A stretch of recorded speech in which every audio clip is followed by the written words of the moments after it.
Good afternoon. It's 3:01. I'm Joseph Bonanno, live from the Circus Sports at Kentucky Downs Studios. The Titans back on the practice field today as they get ready for the home opener versus the L.A. Rams. Per reports, there was no sign of left tackle J.C. Latham, safety Quandre Diggs, defensive tackle DeFondre Sweat, or running back Khalil Mullings at practice today. Running back Tyjae Spears, who's on IR, who also was in Denver last Sunday, did some light running on a side field. Quarterback Cam Ward spoke with the media after practice and discussed what he learned after his first game in the NFL. I would say it's a lot of stuff I want back just from my position, but that's going to be with every game. I always want plays back. But I'll say the biggest thing that I learned from in that game is you always in it, no matter it's first quarter to full quarter. Like, you always got a chance to win a game. Offensively, we didn't, come through with that. For all your foundation repair and waterproofing needs, you need to visit USSTN.com. Breaking news at once on your home for the Titans and Vols. This is 104.5 The Zone.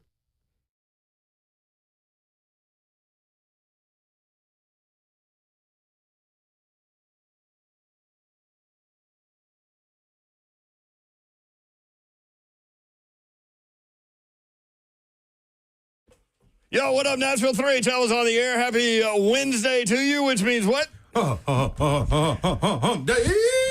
We are motoring through this week, man. Tennessee, Georgia, Vanderbilt at South Carolina. Titans trying to get on the winning track with the home opener against the Rams this weekend. We got a lot to get to. If you want in, all phone lines open, 615-737-1045. Dawn Davenport is here. Let's go, people. What up, baby? Come on, get in on this conversation. Happy, what day is it? Tuesday. Wednesday. You literally just said it. Come on, Davenport. Get your Shiano together. I literally just almost said that. I'll run it back for you. It's all right. Get it together. Get it together, Davenport. So the Rams are a 5.5-point favorite over the Titans this week. The Colts are a 2.5-point favorite over the Titans next week in Nashville. I already looked that up. Listen, the Colts have some people turning their heads all of a sudden. What did Coach Mack? I think it's fake. I wonder why. What did Coach Mack call Danny Dimes? Coach Mack called Danny Dimes yesterday Indiana Jones. I was like, oh, that's good. Hey, man. I'm just saying. I've been saying. Coach Mack. Put him with somebody competent, and let's see what happens. You have said that for a long time, though. I mean, we said that when he was with New York because their offensive line was such a debacle. Well, I mean, we were all for it in the offseason for him to come here. Yes. Well, But especially that guy. Yeah, bring him. He had a definite, I was in too. Yeah. What are you doing over there? Sorry, I'm ripping paper. You know what? It's college football time. You know Babs is going to clean her backpack out 3 times. I got like 8 different era. notebooks. I've got a Titans notebook. I've got just a regular college football show notebook. And then I've got whatever game I'm working that week notebook. So I feel like I'm all over the show. All the notebooks. I'm trying to be organized for y'all. I love it. For us or? For somebody. Somebody's going to get It feels like it's kindergarten over there. Somebody You know, with with the organization. with like the rounded scissors and all that stuff before you get them taken up on that single prop plane that you're taking to Jonesboro. Freaking. No, I ain't doing that. I'm not doing that. Listen, Tupelo is as prop plane as I get. Little Contour Airlines that's as a jet, plane. I know. At least it's That's jet. my point. Yeah.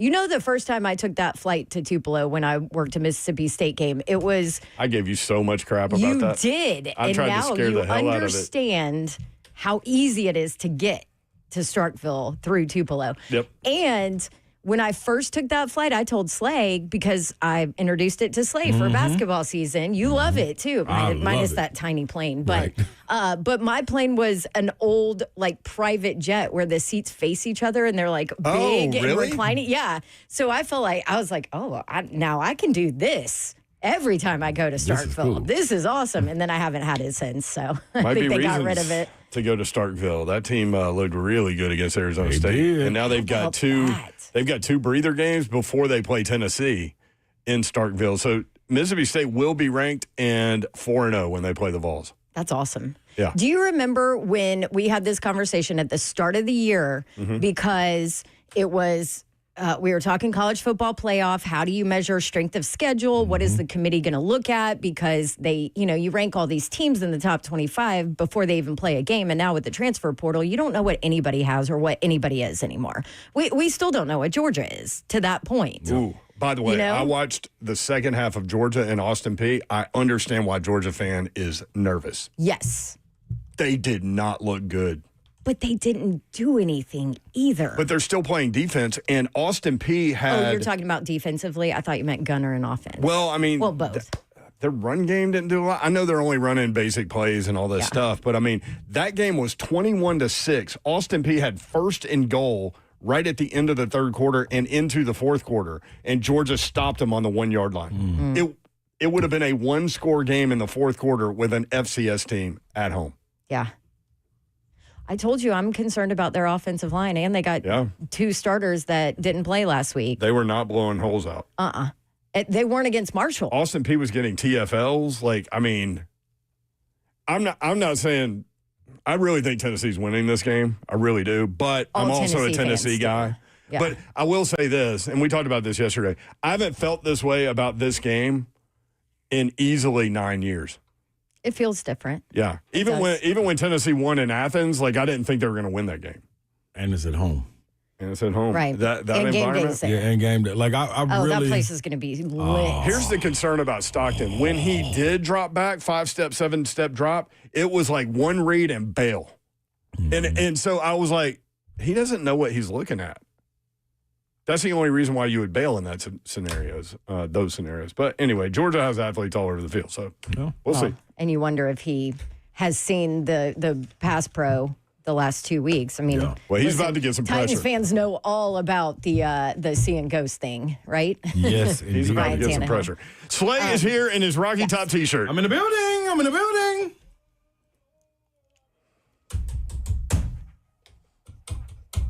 Scoop says Vols by 50. Fitty. I am a little more worried, honestly. Scoop. About. Put down the drink. So close. She's cleaning the backpack out. Yeah. Things are flying across the room in the vicinity of the garbage can, which is way across, in between me and Slay. That's exactly what we're like the goalposts. Yeah, just get it in between. And she got a backboard, though, that she usually kind of uses. She's getting better with the backboard. Why are you nervous? I'm a little bit more nervous about Starkville than I am with Georgia this weekend. Really? Yep. Said nobody ever. Well, right. The thing is, it's harsh. It's it's true. No, it's true. Just saying. Listen, Mississippi State fans will say that's true. So there's not a time yet on that game. So my guess is they're going to put that thing at night, and it's going to look like the Arizona State. It's going to be rocking. And then you got to think, man, coming into mentality, coming off. If you're coming off that Georgia win, dog, it's a. Dude, that is a letdown spot. Well, they get UAB next. Who? Okay, then you're coming off the UAB, yeah. Man, might play Lipscomb. Well, you know who the coach at UAB exactly. is. That's why I said that. Yeah, Trent Dilfer. Trent Dilfer, he's scraping the plate for wins down there. So, yeah, I'm definitely not worried about that. But I'm still dog, it's that I done told y'all, I do not expect Levy to be able to go do that. Coming off the heels of the Pirate. That was huge. In year 2. That was huge. Where he had to flip the roster basically twice. That was humongous. They had 2 transfers in the defensive line, and then we met 3 of the players at SEC Media Days, and that's when we were kind of like, okay. I didn't expect Brendan Thompson, the wide receiver. Killed it. I didn't expect that. 2 touchdowns, over 100 yards. He said it was fast. The game winner. He showed he was fast. Nobody was going to catch him on that. He ain't going to catch him. Catching himself. Little shadow just chasing him. Yep. If you want to watch the show live, you can. YouTube, Facebook Live, Twitter, and Twitch. Twitch, please. Vandyman AD2. What's up, Mayor Slay, Babs? What up, Zeph Meyer? Somebody called you? Vandyman AD2 called you Zeph Meyer. What's up, Zeph Meyer? That is a new one. Zephyr. I guess what I do got, though, y'all? Babs is going to love this. I mean, if this is up nobody's else alley, this is definitely up Babs' alley. Right here. Hold on. Let me give it to everybody. How many do you have, Slay? How many what do you have? Just 1 second. 1, 2, 2, 3. 4 slays already? Yeah. Oh, jeez. It's Wednesday. I know. This is crazy, too. You got to take the number now, don't you? 4, 5, He nods yes. 6, Wait, 7, what? 8. Slay. See, this is 9. what happens. He wins like 4 of them, and then all of a sudden he just loses complete control. I got 9 parlays. That's not including the single bet. I cannot wait to tell Todd Furman at 420. Who's rolling? I'm rolling. Yeah, you're about to be rolling it all back. to Hey, Vegas. Babsy, don't do Sorry. it. Lady. Sorry. Shoot, I'm we sorry, I just can't got help over myself. Hocus Pocus. Listen, it's Bring it week back. 3. We I ain't can't help Halloween yet. myself. I know what you dressing up as for Halloween. What? A witch. Man, All your little Hocus I got Pocus her. on her. I got her. You both doing all these little Hey, Zeph, spells on me. Babsy?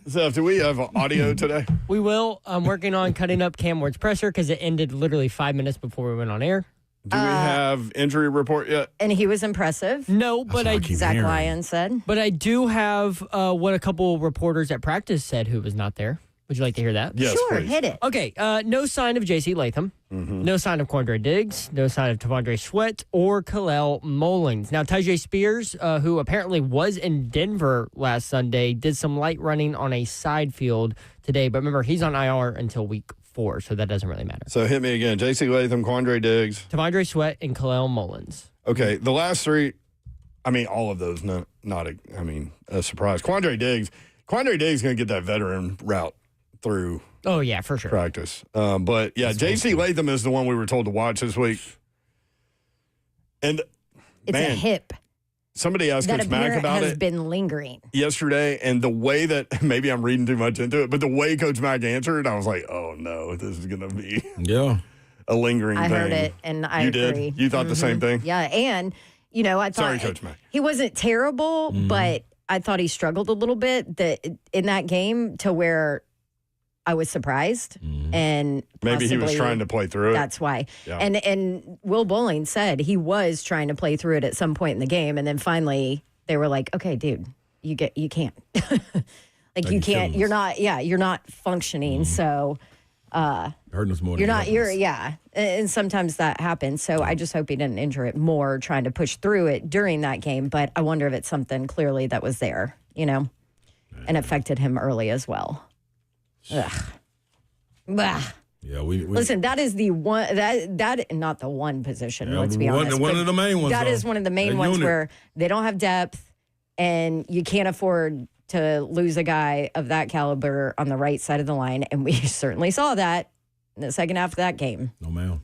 When we come back, let's get into Titans news, notes, also Titans Rams. We do have a lot of college football to get with you about today. You can watch the show live, YouTube, Facebook Live, Twitter, and Twitch. Twitch, please. Thank you. 615-737-1045. Couple of y'all saying this, and we need to as well. Dustin says, among others, pray for Charlie Kirk. If you don't know, just Google search it, but be careful. He was shot today, and prayers up for him and his family. When we come back, more with you guys. We'll get into, again, Titans and college football. 615-737-1045.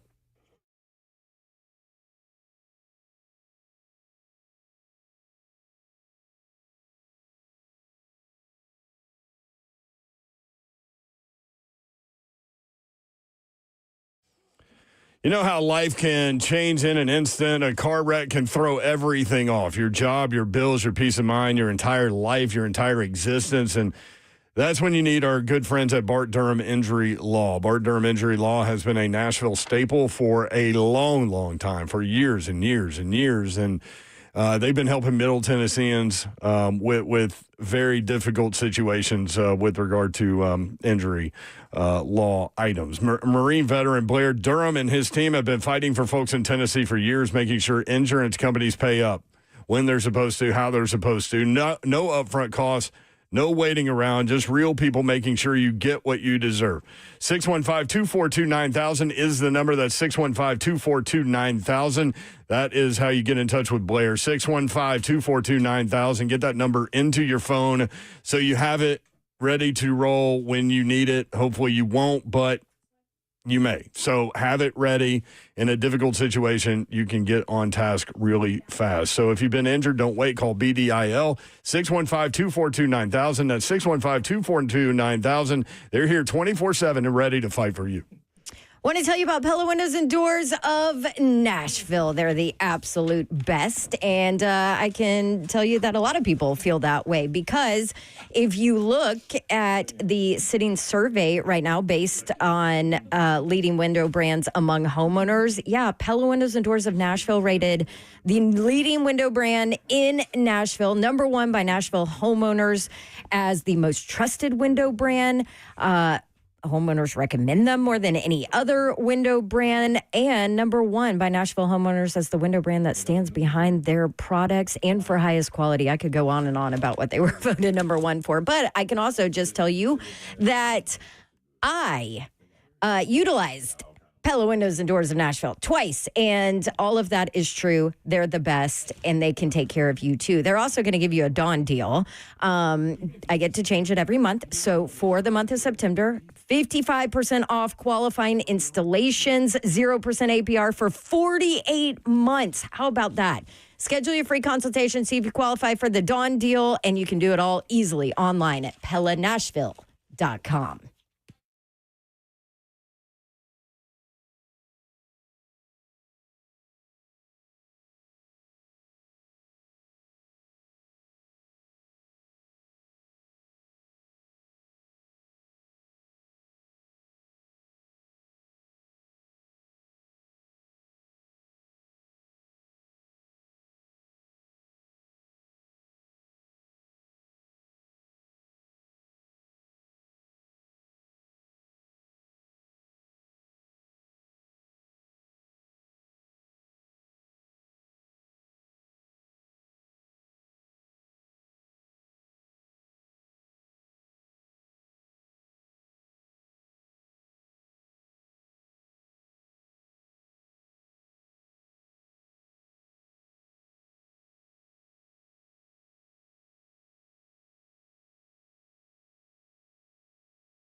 3HL 104.5 The Zone. Brent Doherty, Don Davenport, and Ron Slay. What kind of drink you got over there from Chick-fil-A? Hey, man. They don't have Shirley Temples there, do they? I'm going to be real. I thought it was pink lemonade. You said no. You put me in check. It's a little bit better than that. Yeah. Okay. So they have a new line called Cherry Blast. Really? Oh, I like to be blasted by cherry. Like, first of all, I got a lot of food in my mouth, but with like 8 different flavors. Oh, 8 different cherry blast flavors? Yeah, what I have the Cherry Blast with lemonade. Oh my gosh! Have you ever been to Roscoe's in L.A.? It's just like the sunset, which is Kool-Aid and lemonade. Yep. Is that an oatmeal cream pie over there, too? It absolutely No, is. that's the You're OG going best. lemonade and oatmeal cream pie. You're going really southern today. I'm living on the edge on hump day.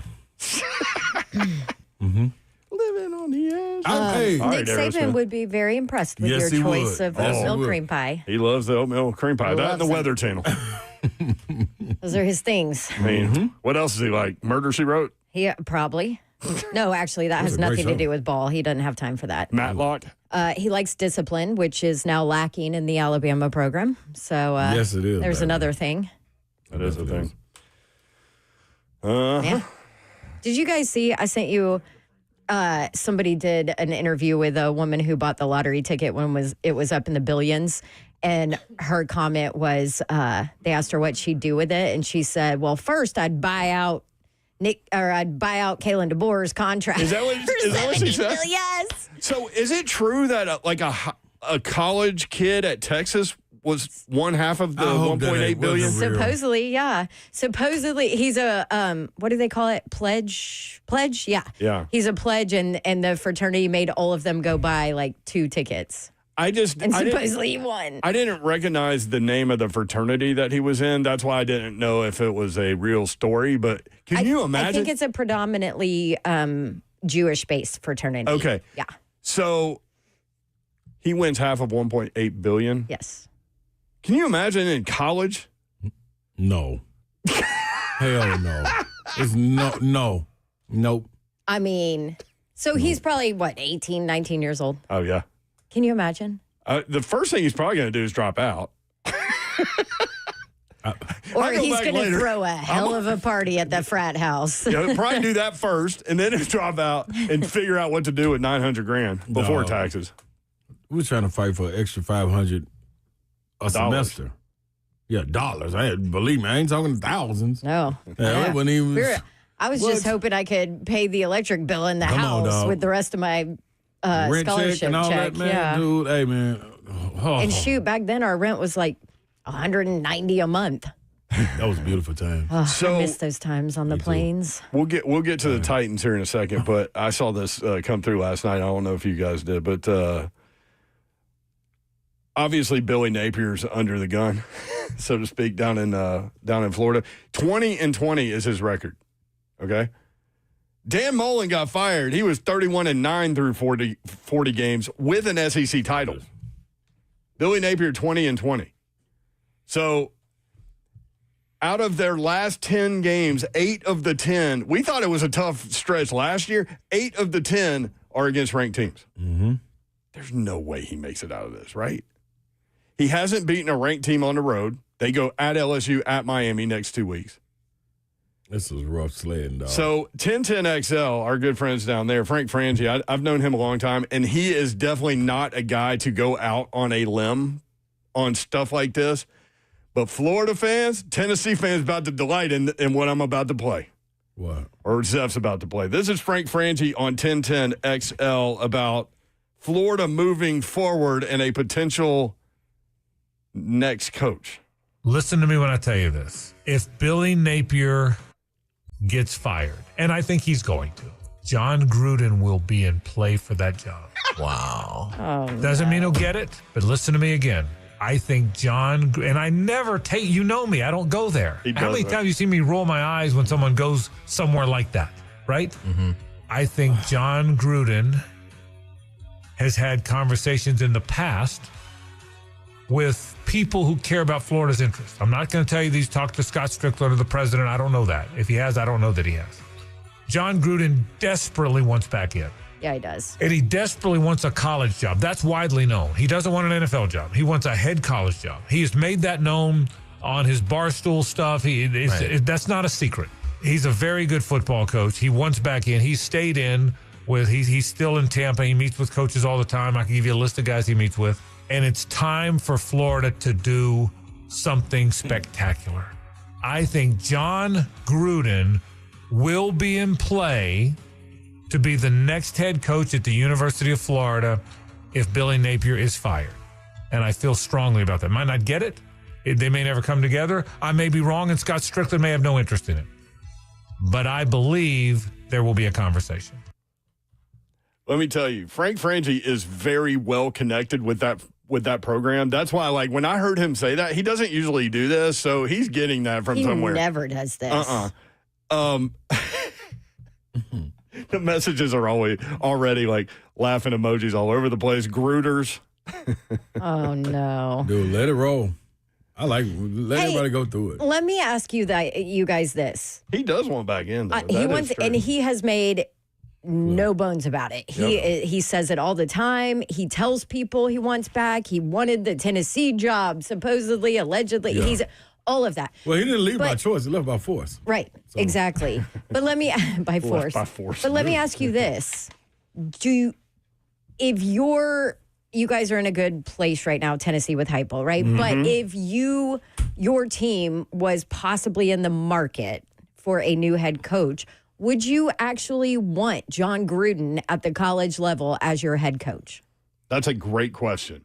Me, I'm when you take a guy on like that loves to play at that level, and the success that he's had has come at the pro level, I'm always leery of you gonna vote at some point. If he come down there and do what he's supposed to do, like, okay, say 4 years he win a national championship, think that man ain't going back to the league? 1,000%. You know what I'm saying? Like, that man want to be in the league. Yeah, he want to college because the league ain't accepting him right now, but you work your way back up, we'll open this door back for you. You get everybody loving you, get this fan base behind you, get to pushing you up, and you going to recruit. You know you're going to put a hell of a staff around you. Yeah. He going to put he always done had a hell of a staff. He can't go to the league right now. His only path to the league is through college football and success there. So that's why he's got the lawsuit going on. That man has a league mind right dog. Now. He has a league mind. Yep. Like, ain't no ifs, ands, or buts about it. Vandy Man said, I think that guy spoke with Callahan impersonating Gruden. That's good. That is good. But I'll say this, I mean, and Bill Belichick is all up in it right now. College is different now, man. It's different. You don't see, there are not that many programs where all out, top to bottom, team is the thing. I mean, it is a different time and age in college, and it is hard to be a college coach. You don't know what your roster is going to be year in and year out. You have to recruit your own players to get them to stay. You got to deal with NIL. You got to deal with, who's getting paid what. Yep. It is a different animal, to which a lot of these guys that just want to coach ball have a rude awakening and don't love it. No, I mean, that's why you hire a GM in college nowadays. But he would have to go that route, somebody to manage the roster, because it is a lot more like pro football in college, obviously, now, but we've also seen what Bill Belichick has been dealing with. Yep. Totally agree. What a mess. Totally agree. What a mess. What a mess. Look at this mess, That's what Hadley always says. Yeah. She usually creates that mess, which is funny. She does. And blames it on someone else. So that's a great question. Would you want Gruden? I wouldn't. I'm cool without him. I just think, unless I'm like 10 years ago? No, I will say this. If I'm okay, so say, and this is the reason being, say it's a Wisconsin, UCF before Frost went back, Nebraska if Rule left, one of these on the cusp like Colorado was with Dion. Right. You know what I'm saying? I would accept it, and I'm accept everything that come with it, especially if it was a Pac-12 team, former Pac-12 team like a Washington State or somebody like that needed a jolt. Yeah. I'm cool with it, but not if you're the SEC. Nah. I can see that. Mm-mm. 615-737-1045. I do think a little bit he would be okay for that small window just because he has a little bit more access and is accessible to college campuses and teams than Belichick was. Yeah, That's true. I I think his and energy I think he's level. good with it. Yeah, and he like I think his energy level. that connection is a little different. You watch how he did with his quarterback rooms when he was talking to college guys. Like That's he a good still got point. it. You know what I Kroenke mean? with And a he good can line. connect to a player. Yeah. I don't think not Belichick long can term. connect to No, a that's- player. Kroenke on YouTube. Heroes get remembered, but groomers never die. Never. I have a question for y'all. I saw that last night, and I was hoping that y'all hadn't seen it. I sent it to Zeph in a text message. I go, don't send it to him. I hope they hadn't seen this. But I wanted your reaction to it. Nope. Do you think that Alex, is it Golish, Goalish, yeah. Alex Golish, yeah. is ready for like a Florida job? Because people are going to come calling for him. They gonna come calling. People in Florida are saying they won't go that direction because they went with Billy Napier from the lower level or whatever. But that would make sense. But Golish is winning games, so somebody's going to do it. He gonna get that shot. See if he beats Miami this week. Oh Lord. No, he might not make it through the year. Right. Somebody will get him during the year here at the portal. But this is the thing with him too, Babs. Golish, while watching Napier, while watching Bush Jones, while watching these guys try to take that leap, everybody ain't fit for it. Especially now. You know what I mean? Like that mid-major, man, you gun-ho, you playing with all the cards, really? And I'm going to see Butch at Arkansas State. I mean, they won, 11 games last Flying year? high. 9 games last year? Like that's good spots. He's in a good spot there. He knows his talent level. He knows his recruiting He's level. got a really good quarterback, too. Yes. I know they got blasted by Arkansas. They're going to get blasted by Iowa State, 20.5-point favorite. Maybe. They're favored by 20.5. But, yeah, we'll see. Maybe Iowa State just played their two biggest rivals That's great. and in Ireland in the last 4 weeks. That's true. Plus, they got to stay somewhere else, like an hour and a half away, and there's no food to eat. Oh, right. Just ask Arizona State still about looking that. for that. 615-737-1045. But you know what's interesting, Slay? You need to know this. I was thinking about this because I saw the Florida-Miami line because Florida plays at Miami next week. Yep. Miami's a 7.5-point favorite in that game. So think about this. Miami is a 17-point favorite against South Florida. Florida was a 17-point favorite against South Florida. But Miami is favored by 7.5 against Florida. So that line is off because South Florida was able to pull those upsets. Yep, that's right. So if you're doing math, you may go Miami there minus the 16.5 or whatever it is. If it was ever a week to be nervous to play Florida, it would be this week. I just think LSU's too good at home. I totally Night agree. game at home. You're right, though. I'm with you. You're going to – Todd Furman's going to say this. I guarantee you. He's going to agree with you. You're going to get Florida's very best this week. At some point, if it ain't this week, I don't know if they can it's win coming some week. Like what you said. Like it, man, hey. I don't know if they can win. No, I don't either, But you're going to get their best. Their backs are against the wall. I think I took on one of my 9-part slays. I think I took maybe 3 or 4 times. You know what? No. 615-737-1045. 615-737-1045. Matthew is in Franklin. Matthew, what's up? Good afternoon, my people. What's up, Sports man? news from Rome, Italy. All right. Hey. Father Ryan student handed the Pope a Father Ryan baseball hat, and the Pope held it and kept it. No That way. was 3 days ago. Today, State Senator Slay, are you sitting down? I absolutely am. All right, hold the chair arms. State Senator Nate McClain from Tennessee gave the Holy Father, I'm a Notre Dame fan, a Tennessee jersey with Pope Leo and number 1 on it. I saw that. I think saw that happened too. a few days ago. Yep, and I'm all for it, baby.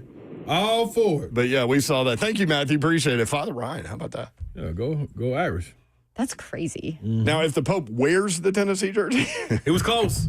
It was like hovering around his little body. It's like Sister Jean. Yeah. I mean, that we are where everybody else don't know. I know she holds powers. You got the higher powers involved. Yeah, and something's going she's on. a little power within herself. Yeah, she's like 105 now, right? Dude, do you remember when they came through the tunnel? They didn't all give her 5 and they lost. Yeah. Yep. None of them made that mistake. Her birthday was like a month ago, and you weren't here. I had all this stuff written down, and then I remembered that you weren't here, and I was like, I'm glad. Which was a good thing because I don't want Slay to go downstairs. But you know me, I figured out, like I did the research. I figured out who the oldest living person in the world is. Like I had all this information. Is it somebody, where they're from, the oldest person? I don't remember.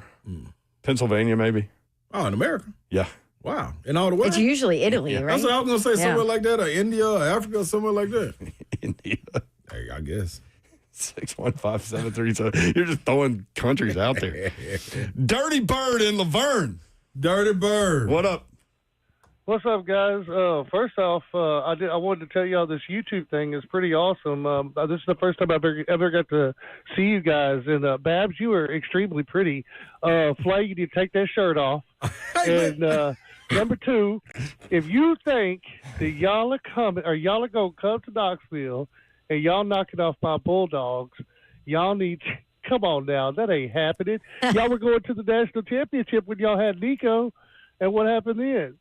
We went into a buzzsaw that won the national championship In Ohio State in Columbus, Ohio, not Neyland Stadium. The second thing is you get a huge salute. First of all, yes, you do, Dirty Bird. You are the first Georgia fan we have heard from. Man, and I never respect hindsight trash talking. You came in here the week of before the game. Let me go and tell you too. The third thing is this: what you got to be careful. You got to have it in line and make it make sense. Because you said there's no way we gonna come to Knoxville and beat y'all Bulldogs in Knoxville. We'll already be there. So you already got it kind of confused a little bit. But I'm just saying, we sleeping in our own beds. So we expect y'all to come up there. Just saying. Props to Dirty Bird. I love it. I'm respecting that. I'm a little scared of Gunner's passing. I ain't gonna lie, just a little bit. Is that where the fan base is? Fill us in, because the only Georgia fan I know is panicking. We feel like the defense is still there, but it's just like I think Flay said it earlier. When Gunner does his first read, it's like he doesn't know what he sees, and he just takes off. And I mean, he can run, but you cannot run every down. Come on. Well, and the hits he's going to take a little different this week. Hopefully.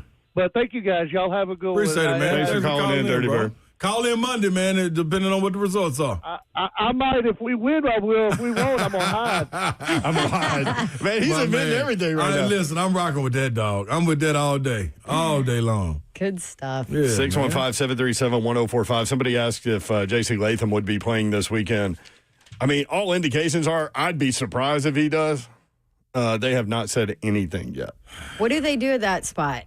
Because what they did last week ain't it. You go, Udo. What is he? No, you don't Udo. No, thank you. You don't. Yeah, like what you do is I thought it was Hugo, like the car. And when y'all come out the huddle, you kneel somebody down in that position and you make them get on 2 knees, put their hands together, grasp each other, close them eyes, and pray. Are you saying the Pope needs a Titans jersey? Man, we need to because, man, this is the only thing I'm fearful of. I want to have Latham going further in the season, but I don't know what's going to happen to our number 1 pick back there. That's scary. It is scary. That's scary. How many pressures did Udo give up in 12 snaps? It felt like every one of them. Now, listen, I'm nervous. Like, he looked like the turnstile that we've seen the last 3 years where he doesn't even touch a guy. What side does Jared Verse line up on? Whatever side Udo's on, I'm guessing. But it doesn't matter. Byron Young's on the other side. No, he would. What's the name, ain't he? No, Byron Young's on the Rams. Mm-hmm. So it's 2 Byron Youngs in the league now. Mm-hmm. Oh, I was looking at the Tennessee Byron Young is with LA. With the Rams. And then the Alabama Byron Young was with the Raiders, but now he's with the Bears or somebody. Somebody that was just playing. He's with another team. Yes. Yeah, dude. I was like, dang, when did Byron Young get traded? But okay, thank you. They ought to put a little. It doesn't matter which asterisk side. or something on their back of their jersey. Either guy's going to run past Udo, whatever. Number 10, cut number 10's Brian Callahan talking about offensive tackle depth with Udo. Yeah, tough spot for him to go in. But yeah, I think everybody in the league is always looking for more tackles. It's tackles and corners, I think, everywhere in football. As many of those players as you can collect, you try to collect. That's why we kept as many linemen as we did at the cut down. But yeah, there's if you're playing tackle in the NFL and you're in the rotation on a roster, the chances of you playing are pretty high, and those guys got to be ready to play and ready to step in. And we've got some guys always played a bunch of football. Juice has played a bunch of football. Those guys have played, and we're going to need them at some point this year. Whether it's 2 weeks from now or 10 weeks from now, those guys are going to have to be able to step in and play, and they got to be ready to go when their number's called. 2 pressures and 1 sack in 12 reps, according to. Well, that's just 12 snaps. I don't even know like how many pass reps they were. He played 12 snaps. They could have run the ball a couple of times. I don't know. But 2 pressures and 1 sack, according to PFF and Zeph. This is where we are. Wow. T-Man 615. Move Cushenberry to tackle. Levin back to center. Cush, veteran enough. Come on, man. Yeah, no. Do not put Cushenberry in tackle. See, this is where our problem is. We can't. You got. We start doing the ring around the rosy. That's when it turns into an absolute disaster. Pocket full of kryptonite. Man, you hear me? Pocket full of Shiano. 3HL 1045 the zone.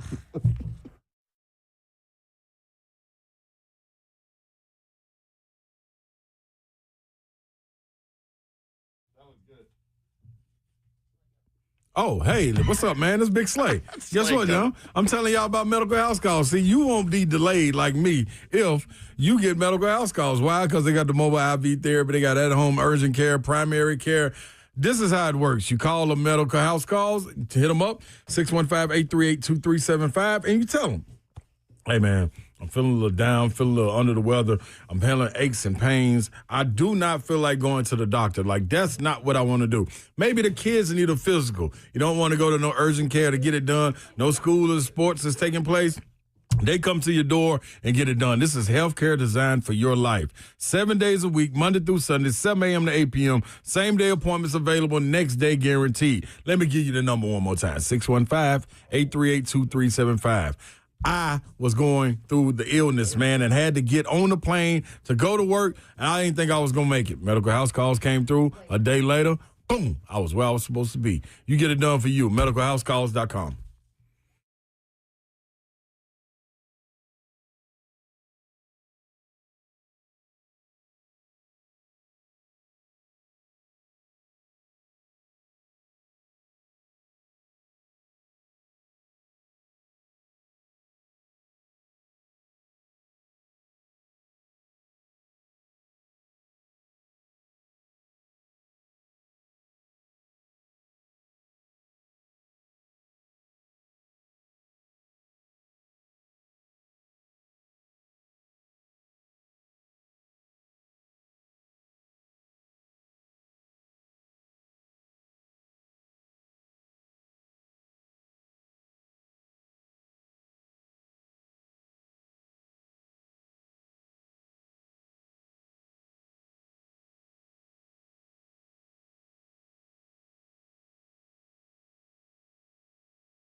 3HL 104.5 The Zone. Britt Doherty, Don Davenport, Ron Slay, the executive producer of 3HL is F Dog. What's up?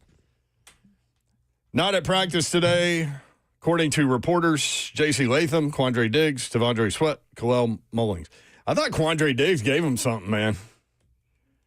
Man, when you said that they'll probably monitor him through practice, when you said that earlier, I'm thinking automatically, hell yeah, you see the way he plays? Yeah. He played full speed or it's nothing. Yo, vet, show up Sunday. We got you. Got you. I'll be the rotational player. Yeah, I'll be the coach. Lay the wood. Yeah. Go to the sideline, Smart. come back in. Calm the young guys. All of it. 615-737-1045 if you want in. At 3HL 1045 on X. Mike and Old Hickory next up. Mike, what up? Yeah, it's kind of a sad day. And, boy, I hate to bring up something negative about football. We just found out that this Charlie Kirk is dead, and he was murdered. Yes. So the prayers go out, and really, you know what? I don't even want to bring up why we're going to lose Sunday. This is a bad day for the country, and I hope we win, but we're not. Okay. Well, Mike. All right, Mike. Mike. Okay. That's what was tough about and let me just say this. We win, but we're not. Let me just say this. Like, no matter what side of the aisle you're on, like that is a horrific situation, and prayers are up for sure. Having said that, we have a job to do, and we're going to do it. And provide you an escape.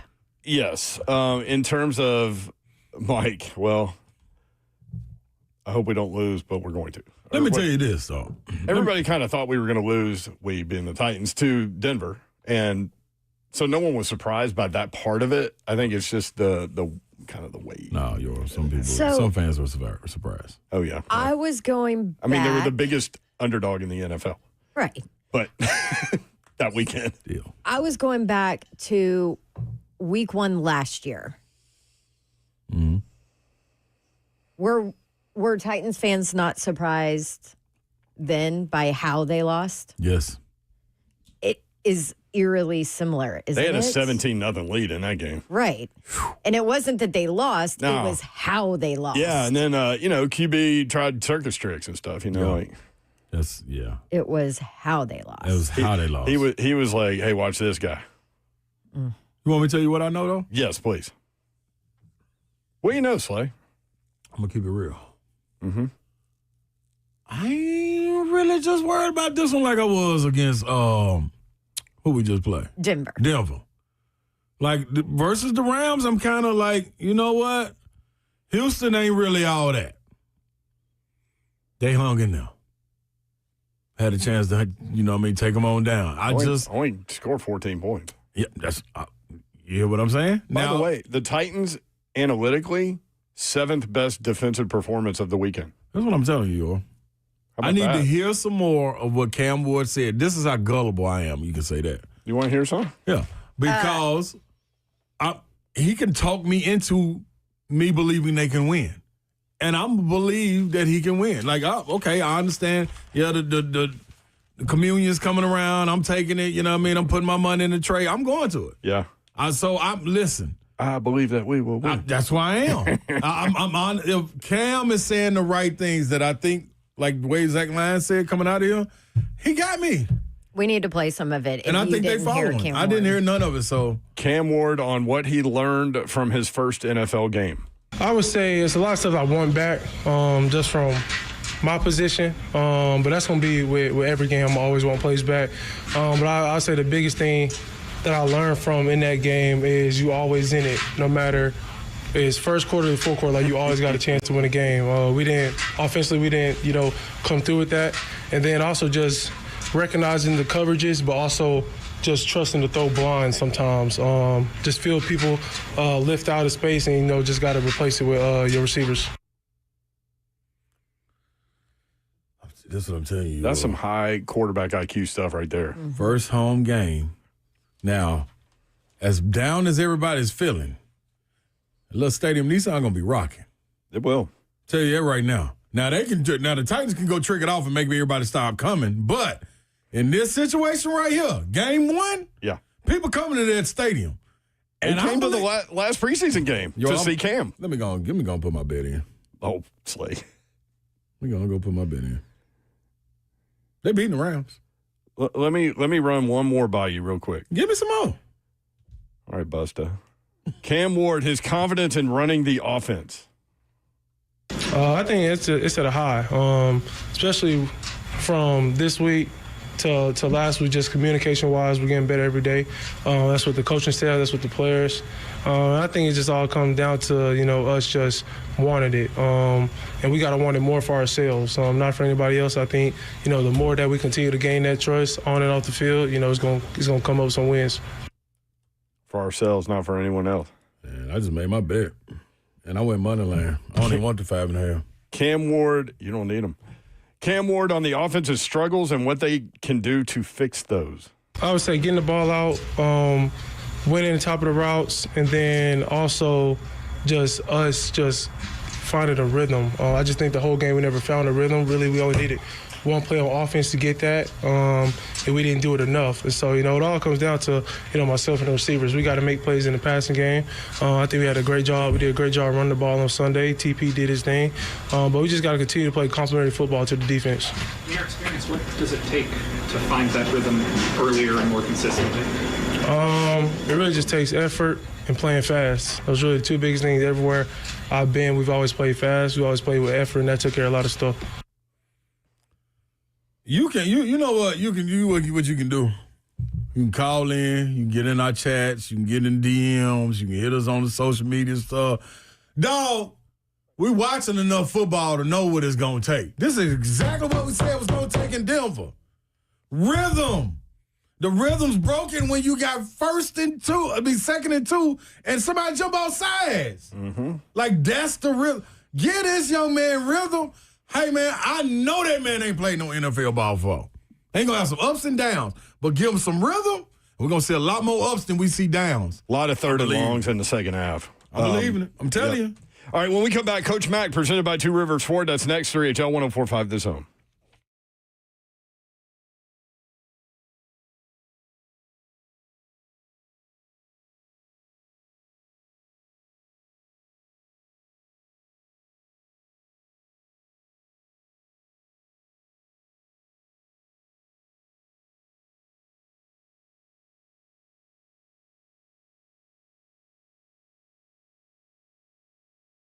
What a perfect time to talk about my friends at Two Rivers Ford. Coach Mack is coming up, brought to you by Two Rivers Ford. And then also we are all day long. Every single show on the Zone is going to be live at Two Rivers Ford in Mount Juliet, Belinda Parkway. So come and see us on Monday. All shows will be there all day long. And if I had to describe Two Rivers Ford in 3 words, it would be the car dealer. You think of a car dealership, you think of, pressure you, make you want to have to buy something, upsell you. That's not Two Rivers Ford, because they have non-commissioned salespeople. They get paid to help you, not to sell you.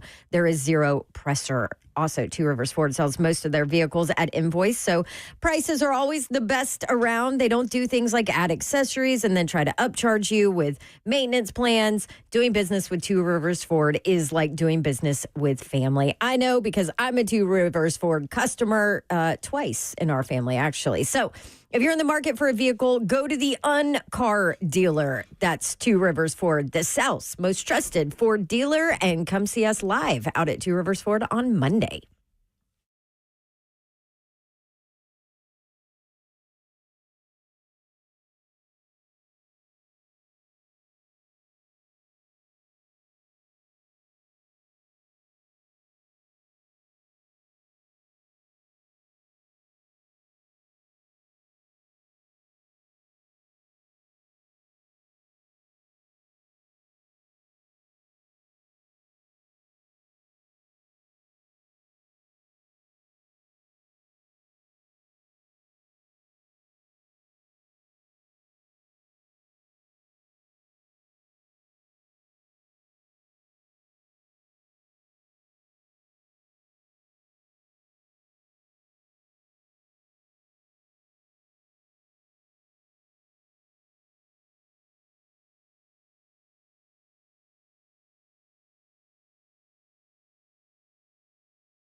Good afternoon. It's 4:02. I'm Joseph Bonanno, live from the Circus Sports at Kentucky Downs Studios. The Titans back on the practice field today as they get ready for the home opener versus the Rams on Sunday. According to multiple reports, there is no sign of J.C. Latham, Quandre Diggs, Tavondre Sweat, or Khalil Mullins at practice. Running back Tajay Spears, who was in Denver last Sunday, did some light running on a side field today, despite being on the IR and out for the first 4 weeks of the season. In NFL news today, 49ers head coach Kyle Shanahan told reporters that quarterback Brock Purdy could miss multiple weeks with shoulder and toe injuries, and that he is a long shot to play Sunday at New Orleans. Former first-round pick Mack Jones is in line to start if Purdy can't go. For our Foundation repair, whatever needs, you need to visit USSTN.com. Breaking news at once on your home of the Titans and Balls. This is 104.5 The Zone.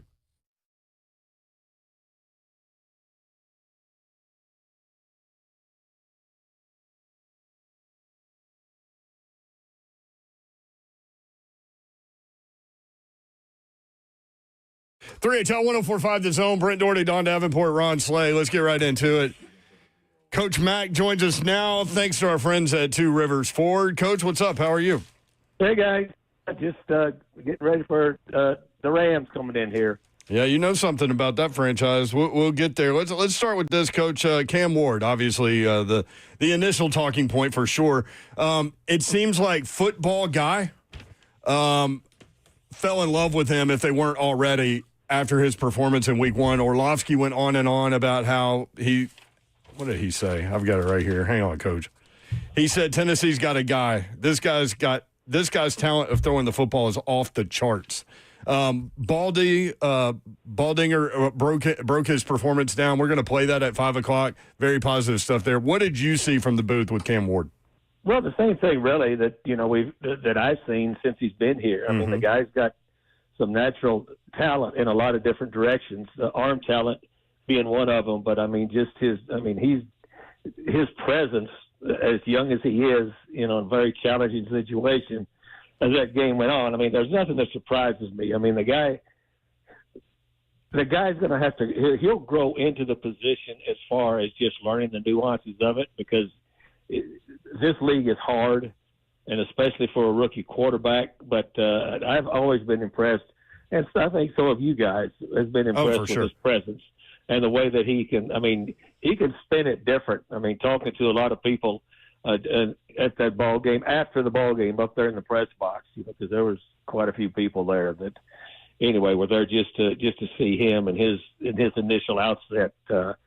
He's got what it takes. Now you just got to get something around him that you got to be able to take advantage of some of the moments they had in that game to be able to tip it to their side, and he just needs a little bit more help. Well, one thing he's got, Coach, and you love to say it, he's got those piss missiles. That's exactly what I was going to say. Well, I mean, I think it's pretty descriptive, isn't it? Yes.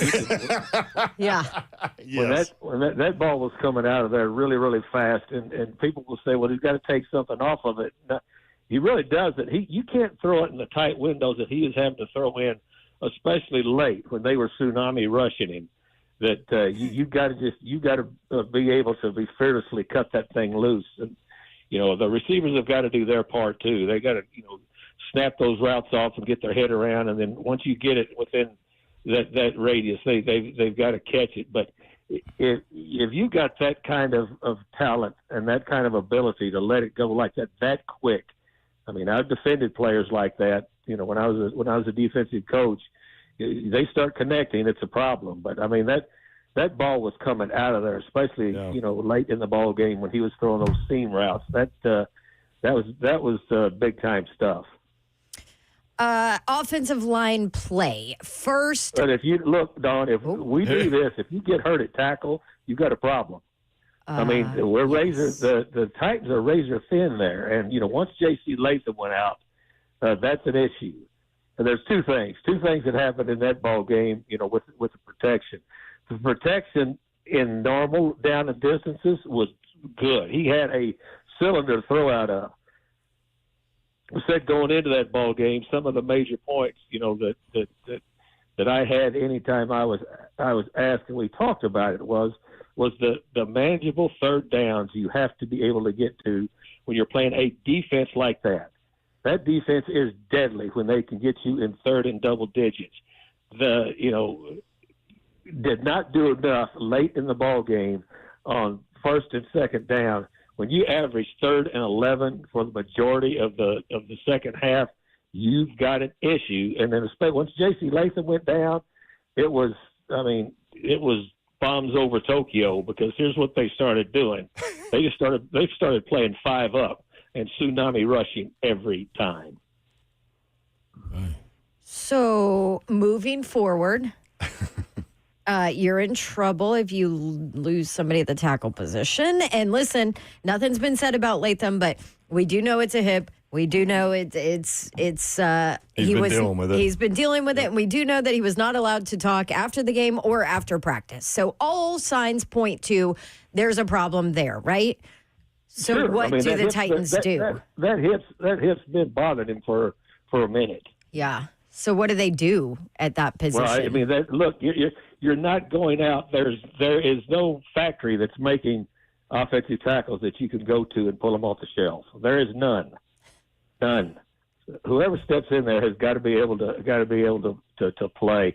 The other thing that has to happen is you don't need, when you've got an issue like that, the first thing you can't do, I will go back to what I just said previously, don't put yourself in position as to where, I mean, people say, well, why don't you help him over there? You can help one person. You can't double everybody across the front when they're sticking everybody up. And that's where the down and distance comes in. If it's 3rd and 11, and I'm a defensive coach that's got guys that can rush, which I have had in the past, I'll just back my coverage off of the sticks. So 1st and 2nd down, that's what you got to look at. How can you work that thing to 3rd and 4 or less? That's what you've got to work on. Well, crap. Okay. Hey, Coach Mack, I want to ask you about a specific play just because it stood out to me, right. Cam Ward's reaction. So it was first drive through was supposed to be to Tyler Lockett, and then you saw, because I was worried. I was like, okay, Cam looks nervous when he first came out, right? Just patting his chest, pointing to this guy. He did it like 3 times. I was like, okay, he's trying to calm his nerves a little bit here. And then first drive, it was the ball that was supposed to go to Lockett, but then he got all over Lockett about something. What happened on that? Do you remember that actual play and throw? And then that's when I was like, okay, he's comfortable now. He's in his element. It just took him a couple of plays. Yeah, I mean, what he was expecting Lockett to move one way, and he was throwing. You know, this guy's a spot thrower. He doesn't wait till they come open to throw it to him. I mean, he's a spot thrower, and he knows where they're supposed to be. So he thought Lockett was going one way, and he went the other. And once you let that thing go as fast as it's coming, you ain't pulling it back on the string. Mm-hmm. That's rare for a rookie quarterback, right? Like, because it seems like a lot of rookie quarterbacks come in the league, and that's the one thing everybody talks about if they don't talk about anything else is the college open is not the same as the NFL open. You have to throw people open, and he's already doing that. Well, that's 100% right, Brent. I mean, that's it in a nutshell. When you're evaluating quarterbacks and you're looking at them, it's harder sometimes, coming out of college because they've got open spaces, especially when the ball is on a hash and they're throwing to the wide side of the field.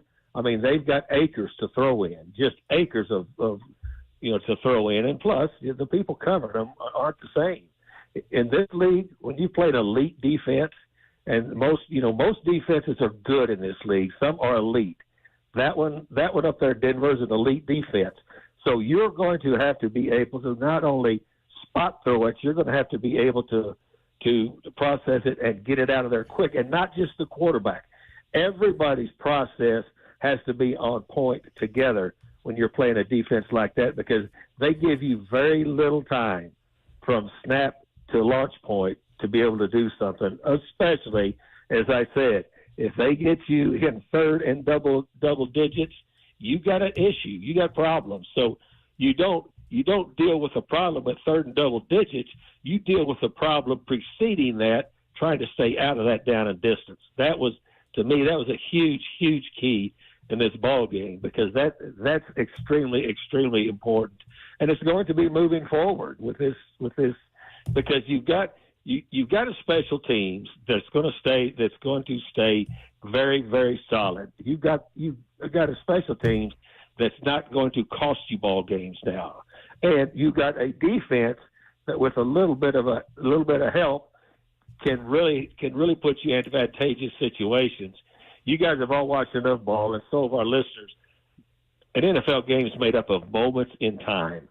And the moments in time that you have a chance to flip a game in your favor, especially in an environment against somebody like that, you've got to take advantage of those moments. That's what they failed to do, because it wasn't like they were just helpless out there. They had put themselves in position with turnovers and with things that they'd done. But if you don't take advantage of those moments, then you've got an issue as the game continues. Coach Mack with us, presented by Two Rivers Ford every Wednesday at 4 o'clock. Coach Mack, real quick before you slide out here, I went out on that limb, man, and told the folks, man, at home, the Titans will win this game, and I'm going to tell you the reason why, Coach Mack. Every game is different. You know what? You were right on the precipice of being right, and there was a moment in time. There was moments in time where you were looking like the genius that you are. Hey, Coach Mack, what's wrong with you, man? So this is my reason why, Coach Mack. I take that as a compliment. That's most definitely a compliment. This is what I believe, man. I know this is a players' league. Usually when you get to the pro sports, that's usually what it is. Coaches can't will you to wins. The players got to go out there and play that. And the reason I say that, Coach Mack, the accountability that these players took, because of all those penalties, whatever happened with the coaches, you know what I mean, as far as a play getting in, not calling this play, not being unhappy, you still got to have an opportunity to go out there and execute. They have that. They had those penalties, and I feel like walking into this game, being the first home game, these guys, I would not want it on anyone else other than the players saying, I stand up and be accountable, especially for the guys on defense. That's why Coach Mack and boys going to win on Sunday. I'm going to tell you that right now. Well, that's the kind of player you were, and that's what you want as a coach. But also this is true. Coaches have to take accountability, too. Mm-hmm. And the coaches have to take accountability. And that's what I learned early on from some really good head coaches. You're not always going to be right as a head coach. You're not, but what you do have to do is be honest. And when you're wrong, you got to stand up in front of that team and say, I was wrong. Mm-hmm. This was on me. And that's very important too, because look, players understand that they're not always going to be right. Yeah. They also understand that the coaches aren't always going to be right, but they want you to be honest with them. Mm-hmm. And if you're honest with them, at least you've got a chance. And so that's part of it too. It really is. Absolutely. Coach Mack, presented by Two Rivers Ford. Thank you, Coach. Good stuff, man. Appreciate it. McDaddy. Guys, you guys are great. We'll see you. Bye. Right, there he is. When we come back, we're going to talk point spreads. Todd Furman joins us to talk about some of these key college football games, some of the NFL. What about me, Yor? We'll let him know that you have 9 parlays. When do you want to talk about them? I don't know how we can get through 9 parlays in the next 2 hours. What do you think, Babs? I'm not even commenting. We'll be right back. Didn't even hear it.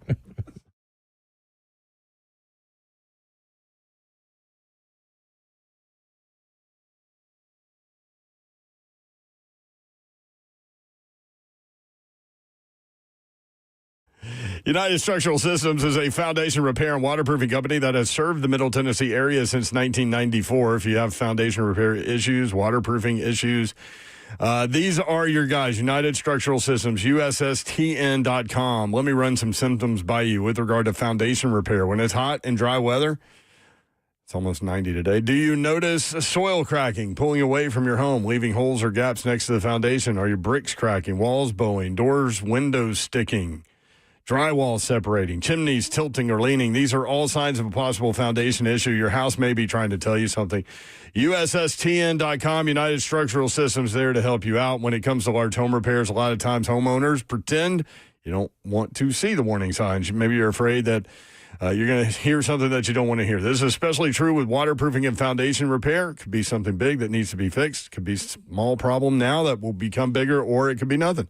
Bottom line is you don't know what you don't know, and you certainly don't want to be sold something that you don't need. You need peace of mind. At United Structural Systems, they are the company to give you that. Over 30,000 100% satisfied residential customers. Homeowners trust USS, keeping homes dry and stable. We guarantee our best. Call USS 615-488-7855. USS serving Middle Tennessee, Southern Kentucky, and Western Kentucky. Online, USSTN.com. Want to tell you about Zero Res, because we all need insanely clean carpets. And if you're like me with 2 kids and a bunch of dogs, then you get it. And you know that those carpets don't stay clean long. So here's the deal with Zero Res. No harsh chemicals. They use special water, and that is how they keep it safe for you, for your pets, for your family, and also ridiculously clean. Right now, for the month of...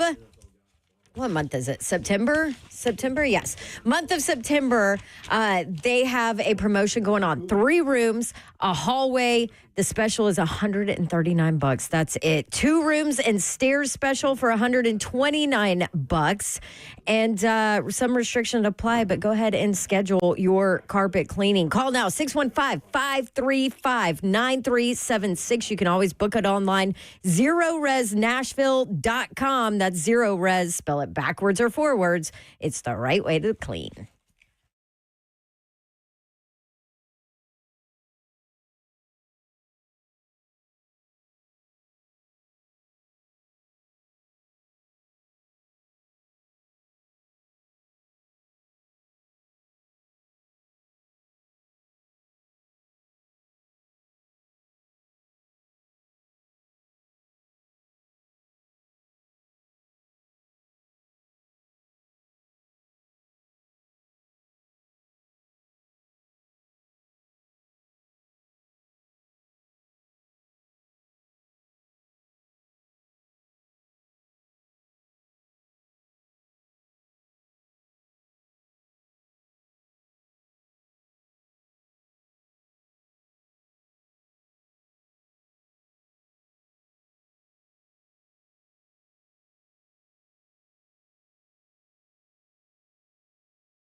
3HL 104.5 The Zone. Brent Doherty, Don Davenport, Ron Slay. Todd Furman joins us now. And Todd, on the front end, we have to let you know something. Oh, this should be good. Slay currently has 9 par slays for the weekend. And how many of them are all keyed on the Tennessee Volunteers upsetting the Georgia Bulldogs at Neyland on Saturday? Todd, I'm going to push back. I don't think that's an upset. I know it is from a point spread perspective, but well, that is the definition of an upset. Not in my head. I mean, Not in my head. I can understand where you guys are coming from because Tennessee has had a tremendous amount of success against Georgia. Oh, wait, it's been 8 straight meetings versus Tennessee that the Bulldogs have won by 14-plus points. Sorry, I'm a little bit dyslexic from time to time, so I understand why Tennessee fans are optimistic because the win against the Syracuse team that needed overtime to beat UConn and hanging 70 on East Tennessee State leads you to believe that this Vols offense is better, and we're in for a treat on Saturday afternoon. Also saw Austin Peay with the goal-to-go situation in the 4th quarter to make it a 1-score game. I did see that today. Kirby Smart hasn't covered as a 38-point favorite since the Nixon administration. If you guys think we've seen what Georgia has to offer offensively so far through 2 games against Cupcakes, where Tennessee goes in without its 2 top starting corners, you Tennessee fans are a special breed, so I wish you good health and good faith this weekend. They actually said in the broadcast, well, Tennessee's going to see a lot of bubble screens and lead runs to the right and left. Those are the 3 things they'll see on tape. Look, the big thing for me with Georgia, do I think there are concerns about Gunnar Stockton's ability to go into hostile territory and win in this kind of environment for the first time in his career? No doubt about it. But do I think the betting market may have taken a leap of faith in terms of upgrading Tennessee through 2 data points and downgrading Georgia? In my opinion, for sure. But that's what makes this so fascinating because this game, had it been played last week, you'd have been looking at Tennessee catching, 6.5, 7, even 7.5 potentially in this spot. But this game takes on, for me, a much different tenor than what we're going to see in the ACC, where there's smoke, there's fire as it pertains to the current form of the Clemson Tigers. Yeah, we'll get further into that matchup in just a little bit. Wisconsin at Alabama. I went to the Wisconsin MTSU game, and that thing was 14-10 midway through the 3rd quarter. Wisconsin not impressive. I know that they were playing their backup quarterback. I get that, but man, I don't know what to think about them. And that's 3 touchdowns, 21.5 at Alabama. Yeah, candidly, I'm not sure the backup or the starter makes much of a difference for what Wisconsin has at that position. So Wisconsin's path to success is going to be trying to do everything they can to replicate what Florida State did in the season opener. Run the football effectively, try and man up in the trenches, and really shorten the football game, placing a premium on 3 touchdowns. Again, on the flip side of things, do I think Alabama fixed everything with that 73-0 drubbing of Louisiana Monroe last weekend? Absolutely not. I'm pretty sure everyone who has a special place in a fraternity in Tuscaloosa was able to throw a touchdown pass against the Warhawks when you look at that stat sheet. So for me, I want to see Alabama put together a complete game against a team from a P4 conference, even one that I'm not high on with Wisconsin. And look, when you assess these 2 teams, at least through a couple data points so far, Alabama, I've downgraded to start the season, roughly a field goal, and I've done something very similar with Wisconsin. So prove it to me type game on Saturday. And we saw these teams do battle last year. It didn't end well for the Badgers at Camp Randall. Yeah, they lost their quarterback in that game, as a matter of fact. Damn, Todd. Yeah, he's taking people out early. Do you just hate cheese curds? Is that what it is? I got to come out firing one way or another here because if I was going to have to listen to Slay tell me about, Tennessee, Georgia, and this year's going to be different, I don't have a bet on Georgia, but I need to see it before I can believe it's going to happen. Well, that little point spread, I did happen to get it at 5.5, you know what I mean? But I will say also, I did in one of my parlays bet them money line to our father because I do, this has to be taken into effect, man. That Neyland effect, if things are rolling almost right, is different. I ain't even saying like they hitting on all cylinders.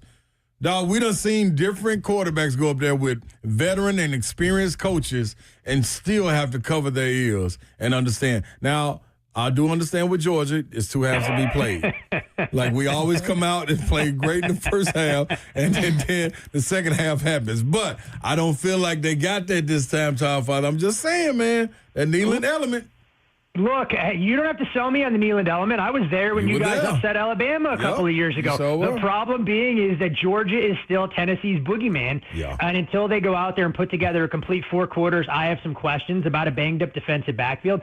And look, I'll swallow my words if he goes out there and performs at a high level. But I also need to see Joey Aguilar look the part to lead this offense against an elite-level defense. I've seen way too many games when he was under center at Appalachian State, and some of the hero throws he tries to make, those turnover-worthy plays that can take that Neyland crowd out of the game if Georgia's able to create a short field or two. So it's kind of a waiting approach here. I don't have a bet on the game. I probably won't be involved, but no doubt it'll be one that I'm extremely fascinated to watch because it's going to tell us a hell of a lot about both those programs. You said probably won't. What would it take for you to get involved?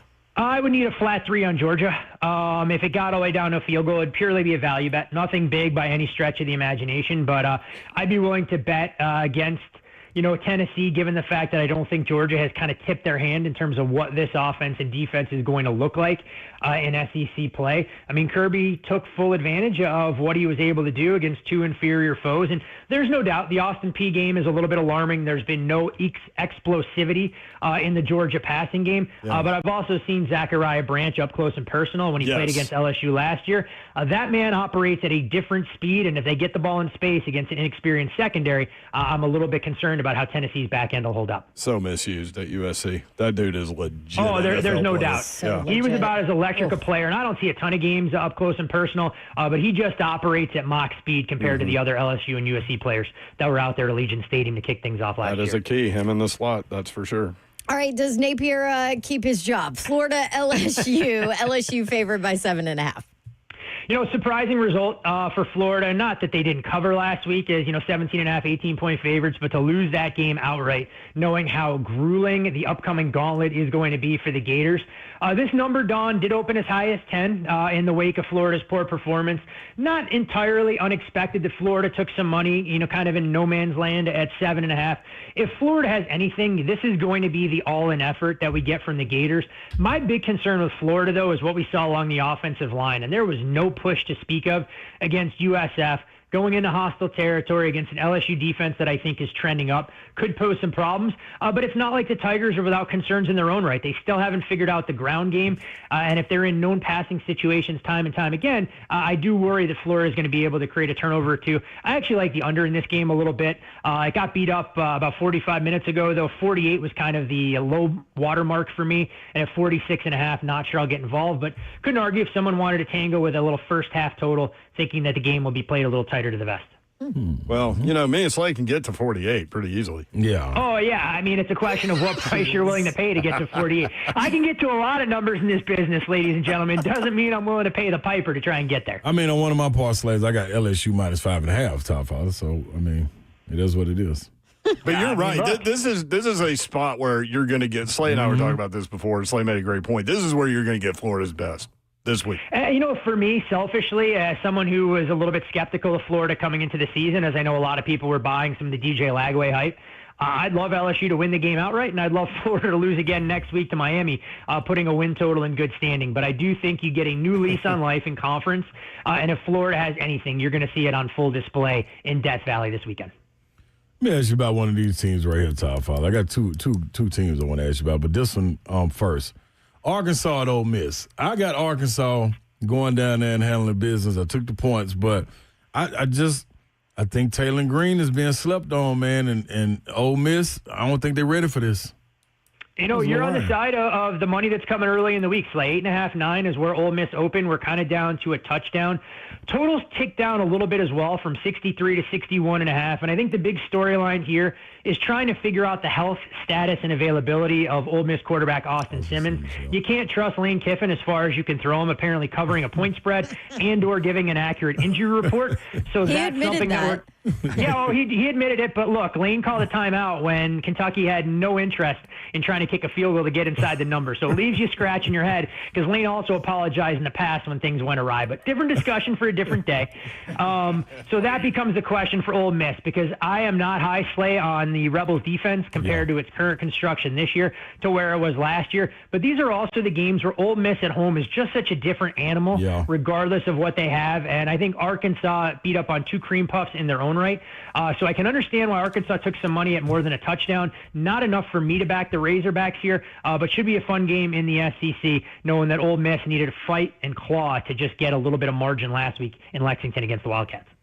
Another one I keep saying, man, the Pavia train. I believe in Pavia. I believe in Lenore Sellers also, but I do not believe in his offensive line and the physicality that Vandy can play with.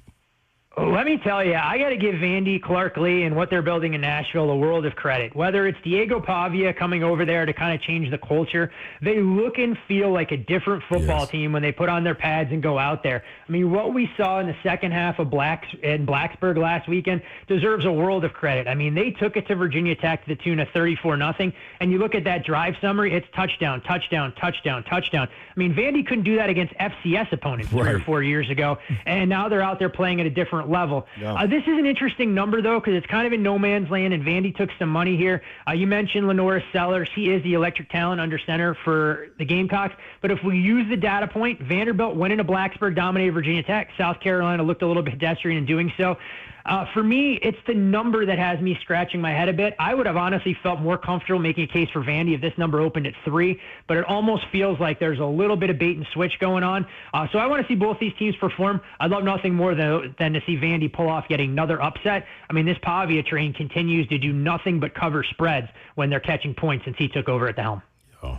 So you think they're trying to get Vandy money? Yeah, I mean, this number is a little bit curious. So I'm very fascinated to see where the next move comes because we're in that no man's land of 4.5. There are some 4s out there. If the number leaked down to a full field goal or if we see a little bit of South Carolina money. But not really a huge surprise because South Carolina is a team that professional bettors were selling before the season. They sold them week 1 against Virginia Tech, and if there's not that punt return and that explosive play, Vatek probably gets there as a touchdown pup. But the one thing I'll say, and you SEC fans probably know it better than us that haven't had a chance to go to a game there, you can't understate the importance and the value of Williams-Brice and how important that home field advantage is at night. For me, it's in that 4.5 range when South Carolina's playing well. Now, wait 1 minute, though, Todd Father. Now, that hold place on. is lit. Yeah, I understand that, Babs. It's lit up. Put a firecracker in there, it'll blow up. All right, cool. This is what I'm telling Todd Father, though. This is good. Go ahead, Slay. Yeah, I'm all ears. I like to get you fired up here. I like to get you fired up. I'm just saying, you're not going to do my little people up there like that, like to drink whiskey up there on Rocket Top like that. You ain't going to use Williams-Brice and say they popping up there and it's going to make a difference, and the damn kneeling ain't going to make no difference, Todd Father. Now, I ain't going to stand for that. I just ain't going to stand for it.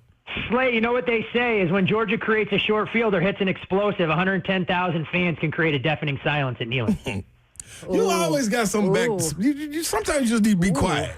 Sometimes you don't need to say that. You know what I will say, though, for Vandy fans that are making the trip and for the program, they're going to have to see what's more intimidating, going into Enter Sandman at Lane Stadium or going into Sandstorm like they're going to see Saturday night instead. Sandstorm. Give me Sandstorm all day. That's a whole different. That's live, man. Yeah, buddy. That's a fun trip, too. Vandy fan, if you're listening, you haven't been to South Carolina and you're going, that's a fun trip. Yeah, that's a fun trip. They do it up right. Your boy Brad Powers put out an interesting number. Mike Elko, 3-12 against the spread, which is second worst in the last couple of years. Texas A&M at Notre Dame by 6.5.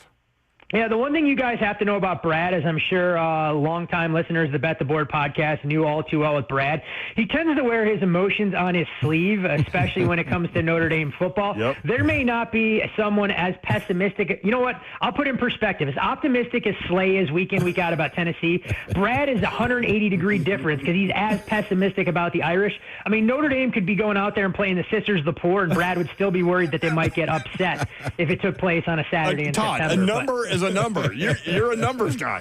Oh, there's no doubt, but Brad loves to try and scream that the sky is falling, and I think this is an interesting game for Notre Dame, who's had 2 weeks to stew over the loss against Miami. C.J. Carr, in my opinion, will show major improvement, with those 2 weeks to prepare, and we saw a little bit of that in the second half when they were slightly more aggressive throwing the football. My concern about A&M is this. That defensive line gets a lot of buzz, but they had to replace a ton of key parts, and I don't think using games against UTSA and Utah State at home home are indicative of how this game's going to go if Notre Dame decides to lean into Jadarian Price and Jeremiah Love. Now, on the flip side of things, Notre Dame secondary did a horrific job trying to slow down Malachi Toney for Florida. I mean, Carson Beck basically telegraphed where he was going with the ball, and the Irish had no answers. In steps a very talented receiving core headlined by an NC State transfer in Casey Concepcion for A&M. So those are the matchups to watch, and I actually think this game can be a little bit more offensive-minded than what we were treated to last year in Kyle Field. I lean the Irish -6.5 and lean over the total as well. All right, Furman, I am curious to see what you say about the game. I am working because we really have to talk about this. We do because it's like you guys have a direct line to Mickey. He may have much more of an opinion on this than I do. So for those that don't know, it's Iowa State at Arkansas State. It's 20.5 right now, but this is Iowa State has played since week 0. They were in Ireland. They've now played 2 of their hardest rivals already in the first 3 weeks. So typical letdown spot. Do you look at that? For sure. I think that's the angle you're looking to gravitate towards if you want to get involved in this game, knowing what Iowa State has already gone through so far. And while Iowa State may be undefeated on the field, you begin to wonder how meaningful that win was against Kansas State week 1. For anybody that watched Kansas State last weekend against Army, raises some red flags. And here comes an Arkansas State team that doesn't know the meaning of the word defense. But when you're catching 21.5, it's more about what Jaden Radner can do offensively to try and keep that back door open. At the same time, we also can't ignore what happened when these two teams did battle last year that probably left a bad taste in Arkansas State's mouth. They went into Ames and got curb stomped to the tune of 52-7. So, Dawn, I expect that to be the first question when you're talking to the Arkansas State coaching staff. What's different about this year's bunch that leads you to be more optimistic than the team that lost by 45 to the same group of Cyclones just a season ago? Wow. Well, the Cyclones are very different. Yeah, they are. Higgins and Knoll ain't walking through that door. No, they are. And for anybody that spent 3.5 hours last Saturday watching the Cyhawk showdown like I did, I want that portion of my life back. And unfortunately, I'm never going to be able to get a time machine to reclaim what they claim was football. But I'm a little bit skeptical given what I saw from both of those teams. Yeah, if anybody can manufacture a time machine, I'm convinced it's you. So we'll you give me a lot. You give me a lot of credit. But you know what the best part about that, Brent? I could still go back 7 or 8 years, and we still wouldn't have a Vols win over Georgia. So. Dang. By the way, that line is now. That was so good. That line is now 4.5 at FanDuel. That was terrible. Which game? Georgia, Tennessee. Georgia by 4.5 at FanDuel. See, people know where Slay's going with his parlay, and he's moving numbers the wrong way. So, I mean, that's kind of how things work. But FanDuel is the only 4.5 in the market. Everywhere else sitting 3.5. Rams at Titans. Todd, can the Titans bounce back? Hey, kudos to the Tennessee Titans. That's all I have to say. For a team that was dreadful a season ago when it came to what mattered most, covering numbers at the betting window, they found a way, by hook or by crook, to only lose that game by 8 points and get people to the window, despite their best efforts offensively and maybe more importantly with discipline to try and give things away. It's tough, though, in the NFL if you're going to give up 133 yards in penalties to win a lot of football games. But I do think there were some positive takeaways from watching the Titans and Cam Ward's debut. Cam needs a little bit more help from some of the limited weapons that are there. I mean, you're not going to have to face off against the defensive backfield headlined by Patrick Surtain so often. So Calvin Ridley should be able to do a little bit more against this Rams team. But this Titans offensive line is going to have to give the young quarterback time to work from the pocket. And it's a concern because the strength of the Rams defensive front is getting after opposing quarterbacks. I lean under the total in this game. Problem being is we've already seen it bet down from 44.5, which was open on Sunday night, now in that 41.5, 42 range. There will be plenty of opportunities, in my opinion, famous last words, to bet the Titans this season. This will not be a spot that I'm gravitating towards them as a home underdog. Plenty of time to get that under 44.5, Todd. Oh, yeah. I mean, look, if you pay $6, you may even be able to go under 47. Is there another NFL game we need to know about that you're cued in on? Tomorrow night's game is interesting for a variety of reasons. Two teams that I think have aspirations of being, top seeds in the NFC. Yep. This is a game where Green Bay was kind of 2.5 all summer. Now we're out to 3.5, given the dominant performance from Jordan Love and company in their opener against the Lions. Washington, a little bit more workmanlike in the 21-6 game. The big thing for me, though, is a player prop here. I like Jordan Love over 5.5 rushing yards. We saw Love have 3 rushing attempts last week against the Lions, and I think last year he was just so limited by by the lower body injuries that he wasn't a willing runner. We did see him scoot a little bit in the playoff game in a higher leverage situation. And with 2 offensive linemen banged up, I think Jordan Love's legs can play a little bit of a role, and it's a modest number going over 5.5. When you're looking elsewhere on the board in terms of the Monday Night Football games, look, I think this Houston offense has some real issues they're going to have to get ironed out. I don't think they're going to be able to run the ball here against Tampa. On the flip side of things, the Bucs were, in my opinion, the wrong side winner against the Atlanta Falcons over the weekend. And I think they have to be a little bit more methodical, especially going up against a defense as talented as the Texans. I like the first half under 21.5 between the Bucs and Houston Texans. What about college football? What do we need to know there? Still doing some deep dives on a couple of these games, and don't want to give you guys, numbers that I haven't bet into, but a couple that are on the radar. If you want to do some dumpster diving, Newark, Delaware going to be home to Delaware's first game as a member of the FBS against an FBS opponent. UConn, had to try and fight tooth and nail, came up short against Syracuse. I'm not sure UConn should be a double-digit favorite there, so that's on the radar, not a game that I have bet yet myself.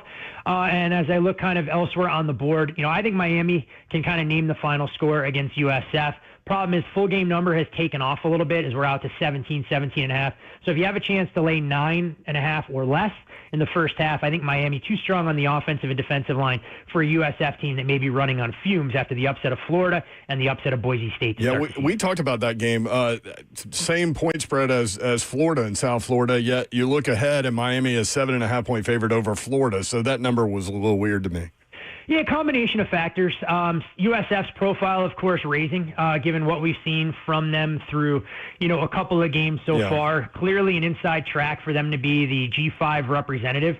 And you're talking about a Bulls team who's seen their overall power rating upgraded about 6 points, Florida being downgraded, and I think this Miami team, yes, we've only kind of seen one game worth a damn. Bethune-Cookman doesn't count for much, but I think they look and feel differently on the offensive and defensive line, and in my opinion, that's where USF could struggle a little bit, knowing that their primary way to move the football is on the ground with Byron Brown, who may not want to get that banged up before they go into conference play, because you run the table from here on out, or you even finish 10-2 and win the AAC. I think USF becomes the team to watch from a G5 to get into the playoff. On the way out, just to lay the full story out there, Slay Dog did hit 4 parlays over the weekend.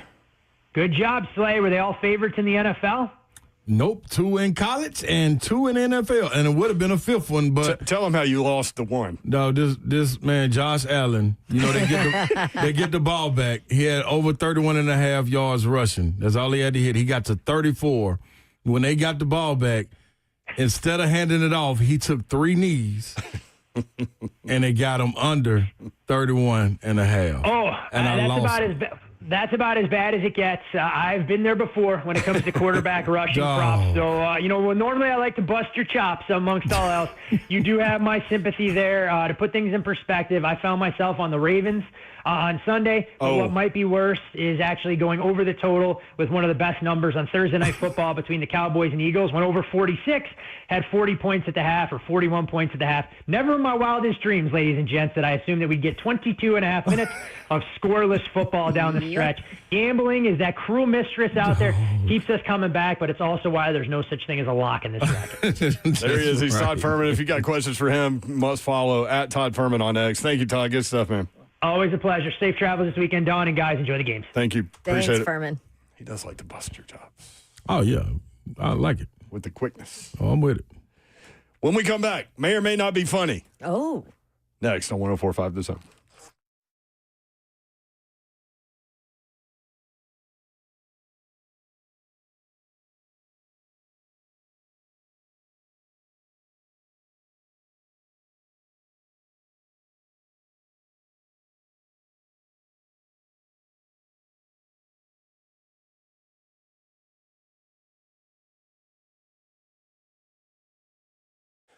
Blair Durham's number is 615-242-9000. I want to start there because it's important for you to get that number in your phone if you are in an automobile accident. You need to know who to call immediately, and Blair is that guy. 615-242-9000. I've got an important message from our good friends at Bart Durham Injury Law. Some lawyers chase ambulances. They'll do anything to get your attention, but not Blair Durham and his team. If someone calls you after a wreck, they are breaking the law. That's right. There are lawyers out there breaking the law. Marine veteran Blair and his team at Bart Durham Injury Law do not play those games. Durham injury law has been a national staple for a long time, and they've been helping Middle Tennesseans forever. And Blair Durham and his crew are here for you. When you make the call, they answer. They're local, trusted, and ready to fight for you. No gimmicks, just a team that's on your side from the start. We've all known Blair a long time. He's a great guy. His number, again, get it into your phone. Whenever you need it, give him a call, 615-242-9000. That's 615-242-9000. If you or someone you love is ever in a wreck, remember Blair's number, 615-242-9000. Local, trusted, ready to fight for you.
HL 104.5, the zone. Brett Doherty, Don Davenport, Ron Slay. Iowa State at Arkansas State. Don Davenport will be on the sideline. ESPN 2. Yes. Time's that game, 3? I don't know. Somewhere around that time. 3:30, 4, Whatever around it there. takes. Yeah. I thought I wrote it down. It's I did not. Central Time. That is awful that I don't know, but It's I know not the time to know time yet. frame. Like, I don't have to know till I get there. You've been on coaches' calls and all kind of Oh, things. my this week. gosh. You still don't know, Babs. Come on. Never ending. That game is 3 o'clock, ESPN 2. I see. All I knew it. right. I knew it. Thank you. 3 Okay. Central. 3 Central. Okay. It's Now. Central Time there. Okay, cool. Yeah. We do this little thing called May or May Not Be Funny when me or Zeph or one of y'all find something funny on the No, internet. this is your thing, you. And we throw it out there for y'all. Usually it's me throwing it out there for Slay and Babs to let me know if it was funny or not. We're operating on a 100% success rate so far. Yeah, you And are. Because Don't screw it up, Mayor. Part of the reason is I don't do it every day. I only do it when I think something's funny. Now, it could be, late at night or something, and those things hit a little differently than at 4:53 p.m. But Needless to say, here we go. Zeph?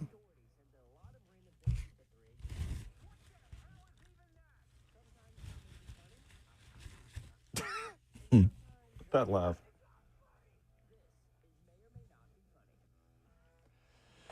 All right, Zeph Dog. Have you listened to it? Yeah, I had to when I pulled it. Do you... There's a joke in there somewhere. Did you think it was funny? If you know who this guy is, yes. Well, it's Jerry Seinfeld. Yeah, not a lot of people know who Jerry Seinfeld is. What? Now My that's age. now that's funny. My age. Yeah. Oh my gosh! Or younger. I'm about to quit. Don't do that, Babsy. I ain't even got to get him. You got too much stuff over Not there. a lot of people know who Jerry Seinfeld is. What the heck? I ain't even got to get him. I am like flabbergasted. I've never used that word on the radio. I am flabbergasted at that quote. Get him, Babsy. Zeph. I know who Jerry Seinfeld is. My mom grew up watching Seinfeld. She could quote almost every episode of Seinfeld. Are the saying, there are people out there who don't know who Jerry Seinfeld I is. feel like I need people to out go there get, that like, don't know who Botox or lots of something, people 'cause I'm are. old. Okay. Can the people in the chat, like watching on Zone TV, hear this when you play it? Okay. This is Jerry Seinfeld explaining AI to Jimmy Fallon. Who is he? You know what I wanted to ask you, by the way? I don't know if you saw this. Someone has created this thing on Twitch. It's an AI Seinfeld. It's a never-ending. I've seen it. It's a never-ending episode of Seinfeld, 24/7. It's going on for years now. All right. AI, first of all, artificial intelligence. Let's be honest. Most of the intelligence we've encountered in our life, pretty artificial, right? AI began. All we had was real intelligence, the beginning of mankind, right? Yes. Didn't work. So, we were dumb. Still dumb. So, yeah. All our thinking. Intelligence So we didn't work. kept thinking until we could create a fake version of it so dumb people would seem smart. Yes. And then we thought, well, maybe that wasn't the smartest thing. Because what if the fake brain gets smarter than the real brain? We would look even dumber. So, if I got this right, yes, we're smart enough to invent AI, dumb enough to need it, and so stupid we can't figure out if we did the right thing. We don't know. Because the first... That is unbelievable. So Okay, that's funny. Funny? That's Okay, good. And Who was that? like dead on. Who was that again? Jerry Seinfeld. Zeph, who was that? Jerry Seinfeld. Do you know who Seinfeld? Yes, I know who Seinfeld is. I'm not. I don't buy it. I don't buy it. I have Do your seen friends know who Seinfeld. Seinfeld I is? have no That's idea a if they better know who version. Seinfeld is or not. Do you know the show Friends? Yes, I do know the show Friends. Okay. Well, we're not completely Okay. helpless. People are here. losing their mind in the chat. Taylor, Seinfeld sucks. What? Zarzer saw Seinfeld equals not funny. No. Titanomics, Chris Rock isn't funny. I don't know. What does Chris Rock have to do with it? I don't know, but he's hysterically He's funny. catching strays. Yeah, he's catching slaps. Huh. He didn't do anything to that. Laura says that was funny, Mayor. Dewey Cheatham Howe. Hello, Newman. All right, when we come back, Brian Baldinger, Baldy's breakdowns. He broke down Cam Ward's debut. What did he say? Was he positive? You'll hear it next. Stay tuned. 3HL 1045 The Zone.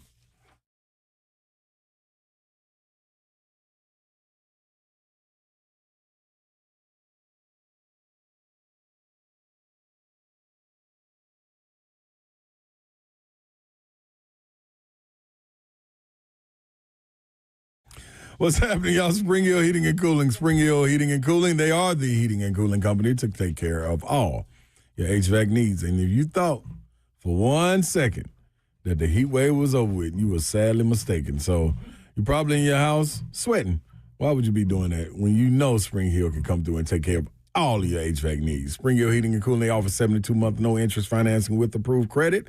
And if you called another company about your unit and not sure if you agree, Spring Hill also gives free second opinions, so you can always be confirmed, you are getting what you need at an honest price. If you're until you just need repairs, that didn't make sense. If you just need repairs, they also have low monthly payments on those repairs. So don't keep sweating it out. Don't be silly. Call Spring Hill Heating and Cooling today. Make sure is up to par. That's what Kevin and the family do. They opened their doors back in 2011. And while raising his family to now, his daughter's running the office, his son and son-in-law running the on-site technicians. There's always a family member one phone call away. So hit them up. SpringHillAC.com. The other day, I'm over at a friend's place. He's pumped to watch football, but his setup, total mess. Lagging, buffering, switching between apps, trying to find the game. He claimed he was a big fan, but I feel like I've been fan fished. See if you call yourself a football fan. You've got to have Xfinity. It's the ultimate sports destination. I've got it. I can find the best games, my favorite teams all in one place, and the way I watch, next level. It's the perfect fan flex. I've got all the action right in my living room, plus Xfinity's best picture and sound with enhanced 4K. So clear, it feels like you're in the stadium. Sometimes you've got 4 games going at once because why not? On top of that, you get real-time notifications and live stats right on your TV. It's the best seat in the house every time. Next game day, make sure that big fan isn't a big fail. Learn more at Xfinity.com. Xfinity, imagine that. Restrictions apply. Multiview requires Xfinity 4K capable TV box.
Good afternoon. It's 5:05. I'm just Bonanno live from the Circus Sports at Kentucky Downs Studios. The Titans are back on the practice field today as they get ready for the home opener versus the Rams. According to reports today, there's no sign of J.C. Latham, Quandre Diggs, T'Vondre Sweat, or Khalil Mullins. Running back Tajay Spears, who is on IR, did do some light running on a side field today as we await for the official Wednesday injury report to be released. In NFL news today, 49ers head coach Kyle Shanahan told reporters that quarterback Brock Purdy could miss multiple weeks with shoulder and toe injuries and that he's a long shot to play on Sunday at New Orleans. Former first-round pick Mack Jones in line to start if Purdy cannot go. For our foundation repair and whatever needs, you need to visit USSTN.com.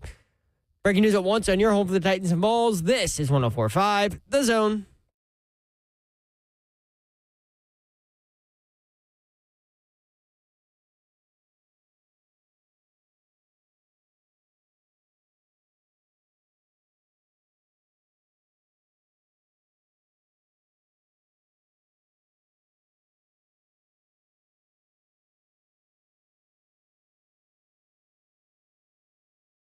HL 104.5 The Zone. Britt Doherty with you on a beautiful day in the Music City. Hope you're having a great day. Babsy is here, y'all. What up? It? Twitch, please. Yeah. I love having a view of Division Street because cars do weird things out there. There's literally a guy that is horizontal in the middle of Division Street with people on both sides of him honking. I have no idea what's going on out there. Yeah, That's my traffic report. Well, that's all right. Avoid Division Street right now. Slay Dog is here. I'm in the building. Can you see that stuff? Boom. That's right. Boom. Boom. Slay Dog, you seem pretty confident about the Vols and the Titans this weekend. I do. I'm telling you what I know. I can't do nothing but tell you what I know. And that's they're gonna win. So I mean, you can look at it any which way you want to look at it, but if you want to win, I bet you can get a good price on money line on parlaying those two games. Let's see your. You can watch the show live on Zone TV, YouTube, Facebook Live, Twitter, and Twitch. Twitch, please. Executive producer of 3HL is Zeph. Oh, the money line for Tennessee kind of going down some though. On FanDuel, the line just went up to 4.5 though. Yeah, but it's at plus 146. I think there's just craziness going on. Nobody knows what to think about that game. Yeah. Yeah, I know. Plus 662. It's weird. Let me go. I'll throw something on that. So that's parlay number 10? No, yeah. That's what I was trying to get you to do. He did it. Gambling problem. Call 1-800-889. Like, this is not. I wasn't even thinking about it. Listen. Some of your parlays are almost exactly the same. Two or more. It's your fault, Mayor. Yeah, it is yours. Oh, the red line. There's no such thing as accountability here. You were almost right, Babs. What it's 1-800-889-9789, the red line. I knew 1-800-889. 9789. There you go. I got plus 3661 for one of them. Then in all of them, I got all single bets too, so I learned. And then you got a 5-leg plus 1858. That was you and Ty Father. Yeah. Then I got a round robin 4s out of the 5. Then I got a 6-leg plus 3522. Then I got a 5 out of 6 of that one. Then I got a 7-leg plus 3544. Then I got a 6 or 7 of that one. Then I got a 5-leg plus 1124. And then I got a 4 of 5 out of that one. Now are you doing a 2-leg? Now I got a 2-leg with the Titans and the Vols, both money. You should add Vandy money line. No, you're not gonna keep. I already got them. No, I mean in that one because then it could be like a but see, no, you're the TriStar parlay. You trying to see Babsy? You just gonna let them keep on talking? Why do you do this? You do this to everybody. Stop poking the bear. That's right. Stop instigating. Have fun with it though. I know my betting you. support right there. All right. I don't need a red line. Talk to us on Monday about how it all goes. Oh no, I'll tell you Saturday night. Don't worry, I know you will. I know you will. Well, when he wins, those texts start coming. You better know it. 615-737-1045. Buffalo and Westmoreland. Buffalo, what's up? Hey, so you do realize that Jordan Love donated $180,000 to Irina Zaru, the woman who was killed riding the train in Charlotte. Yeah. So let's Jordan Love looking pretty good. I don't know if Detroit really, they lost so many of their coaches. I don't know if they really can make the whole team. They came out a little stagnant. I will say that Detroit. I didn't expect their offense to come out like that. I thought they would be humming. Yeah, even with Ben Johnson walking away. Also, I think Green Bay's really good. Yep. Yeah. You can ride down to the Tennessee Titans football stadium from Hendersonville. You just get up in Glenbrook, and then they will take you right on down to the game. That seems like a pretty good deal right there. WeGo. Oh, thanks, bro. What's WeGo? The little It's bus, the bus. the transit. Oh. Yeah. Transit bus, little purple bus. I go, we go, Oh, we all yeah, go. yeah. Ice Okay. cream, you scream, we all scream for ice cream. Same There thing. you go.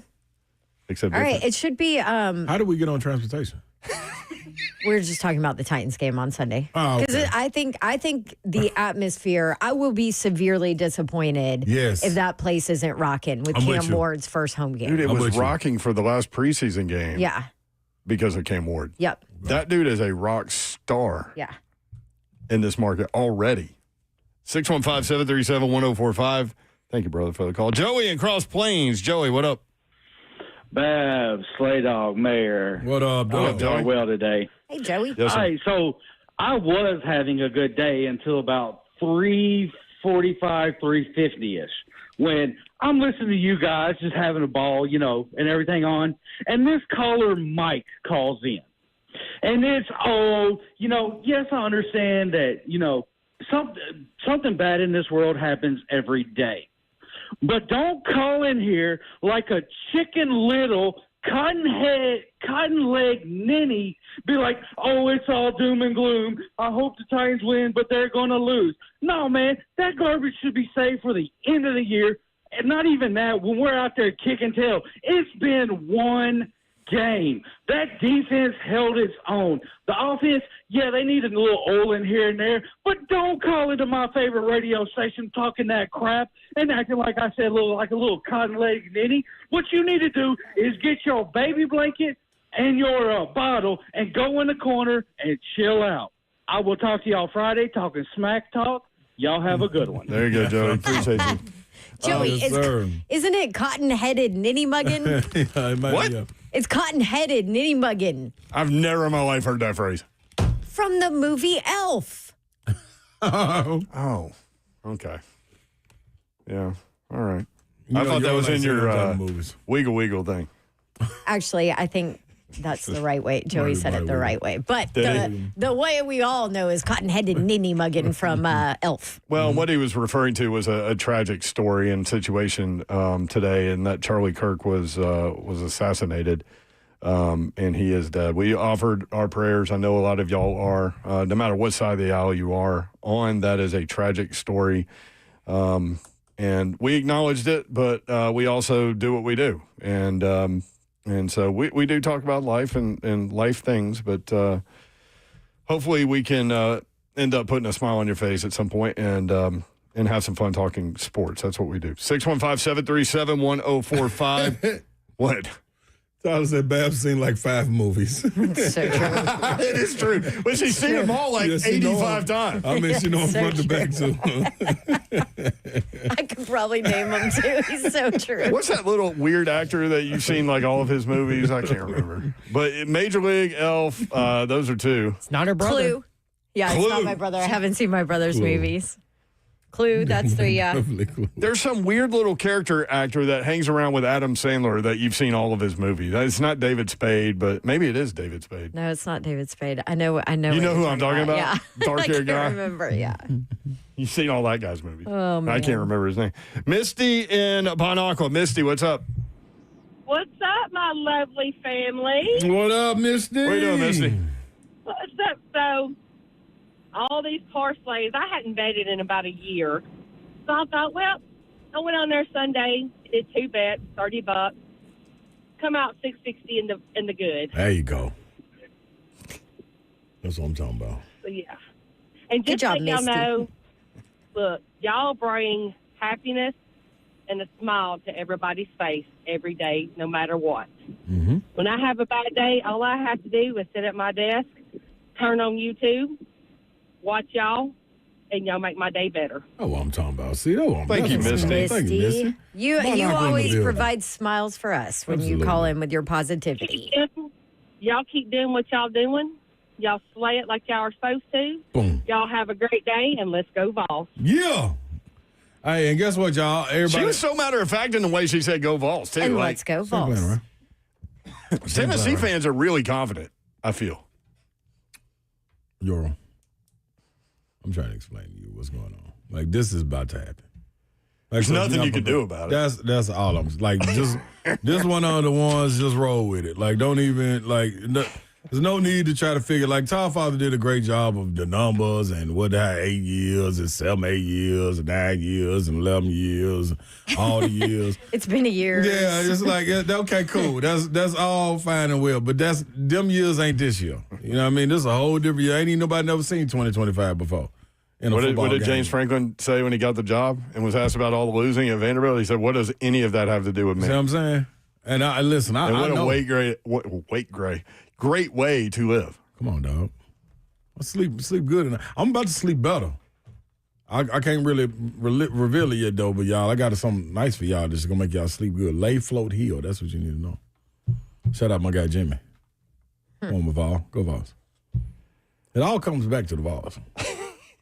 I said all that to say. Does this come back to the Vols? This is Brian Baldinger, who does Baldy's breakdown. What he got? On the internet. Have you guys seen his breakdown of Cam Ward yet?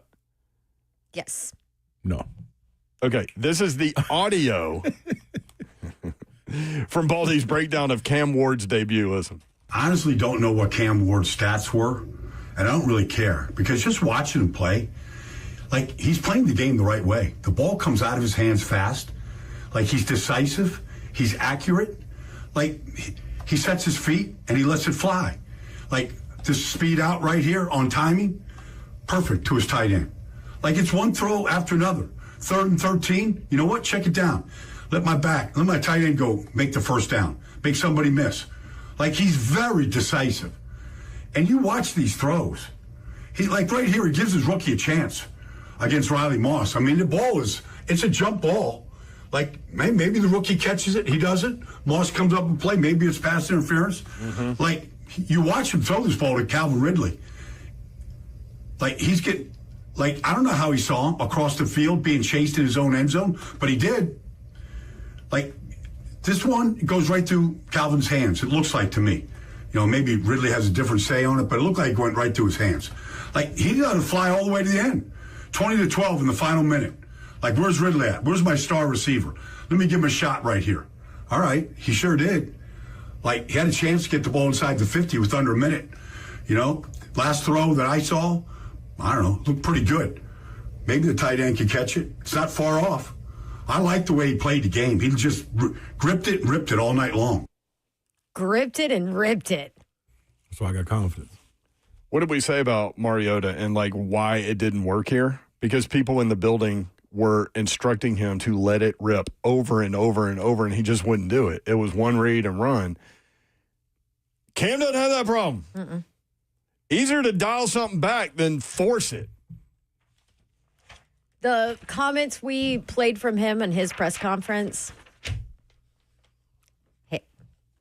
he says all the right things. Did we hear number 13? All the right things. Let's do number 13. Cam Ward talking about the wide receiver drops and the timing with this is it. The wide receivers. You got it, Zeph? Just getting extra reps, like we always been doing. There's going to be times where I'm not on my A game. I wasn't on my A game Sunday. It's a lot of stuff that I wish I could have had back from just my position, just getting in and out of the huddle faster, getting the play call faster, and not messing up some of the inmates that we had. And so it's just really us just staying on top of the page, staying in the playbook. Things can change every week depending on who we play, and it really just comes down to us locking in on Sundays every play, not just one play at a time. And with the timing on some of those seam routes where they're like real quick throws, and what can you guys do to just get on a better page to where those are completions? I just think we got to be more just in sync with each other. And then that was their first game with me. That was my first game with those guys. So just us, continuously getting reps. Because a lot of these plays out here, we don't get a chance to rep them the same amount as we did during training camp and OTA, just because they're game-specific plays. So just continue to build with each other.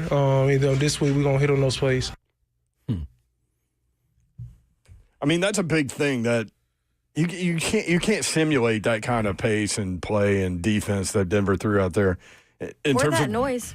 Yes, in terms of what he was talking about, first game for him with them, first game for them with him.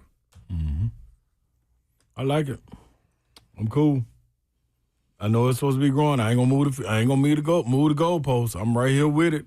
Know the ups and downs are coming. I'm cool with it. I'm cool with it. Good. I got a giveaway coming up. What are you giving away? Give it away. 2 tickets to see Bailey Zimmerman at Ascend Amphitheater on May 1st. Is he going to have a big extra plug with him? Because that's a jam. I mean, I like to act like I know what I'm talking about, but I have no idea. I'm just giving tickets away. I'm just opening up the prize closet. Play that Bailey Zimmerman when we come back, Zephyr. We'll do that. And Shane Beamer with a pretty funny little clip. And Kirby Smart talking about Tennessee's line of scrimmage. He talks about the physicality involved in this rivalry. All that coming up. Stay tuned. 615-737-1045.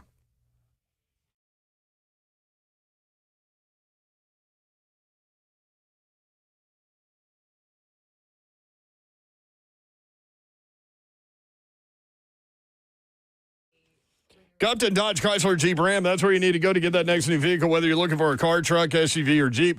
New or pre-owned, these are your guys, and you can get it done now. Just go check out Daniel Gupton and his crew, and they will be able to help you out. Just tell them what you're looking for. They'll point you in the right direction. Take your test drive. Go inside. They will help make the numbers work, and it'll be that easy. Check them out online, GuptonMotors.com. That is where you'll find all the dealership information, address, phone number, inventory, new and pre-owned, and some of the deals they have going on. 1.9% at 72 months, or 10% off MSRP on 2025 Ram 1500s. Jeep Grand Cherokee loyalty dollars available for you. Extra $2,000 bonus cash on select new Upton Dodge Chrysler Jeep Ram vehicles. Over 120 new vehicles in stock. Crazy lease specials on Jeep Wrangler and Jeep Gladiator. Get it done. GuptonMotors.com. You'll find all the deals there, all the inventory there. 3450 Tom Austin Highway in beautiful Springfield, Tennessee. About 30 minutes from downtown Nashville. Best vehicle buying experience you will have ever had. That's Upton Dodge Chrysler Jeep Ram.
Let's face it, buying a vehicle should be straightforward and stress-free, and that's exactly how Two Rivers Ford has been doing business for decades. This locally owned dealership has a non-commissioned sales team whose only focus is to find you the right vehicle at the right price without the pressure. So you'll actually have a fun car buying experience. Great prices, easy financing, and a non-commissioned sales team. Two Rivers Ford, the South's most trusted Ford dealer.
Babs goes, oh, this is a good song.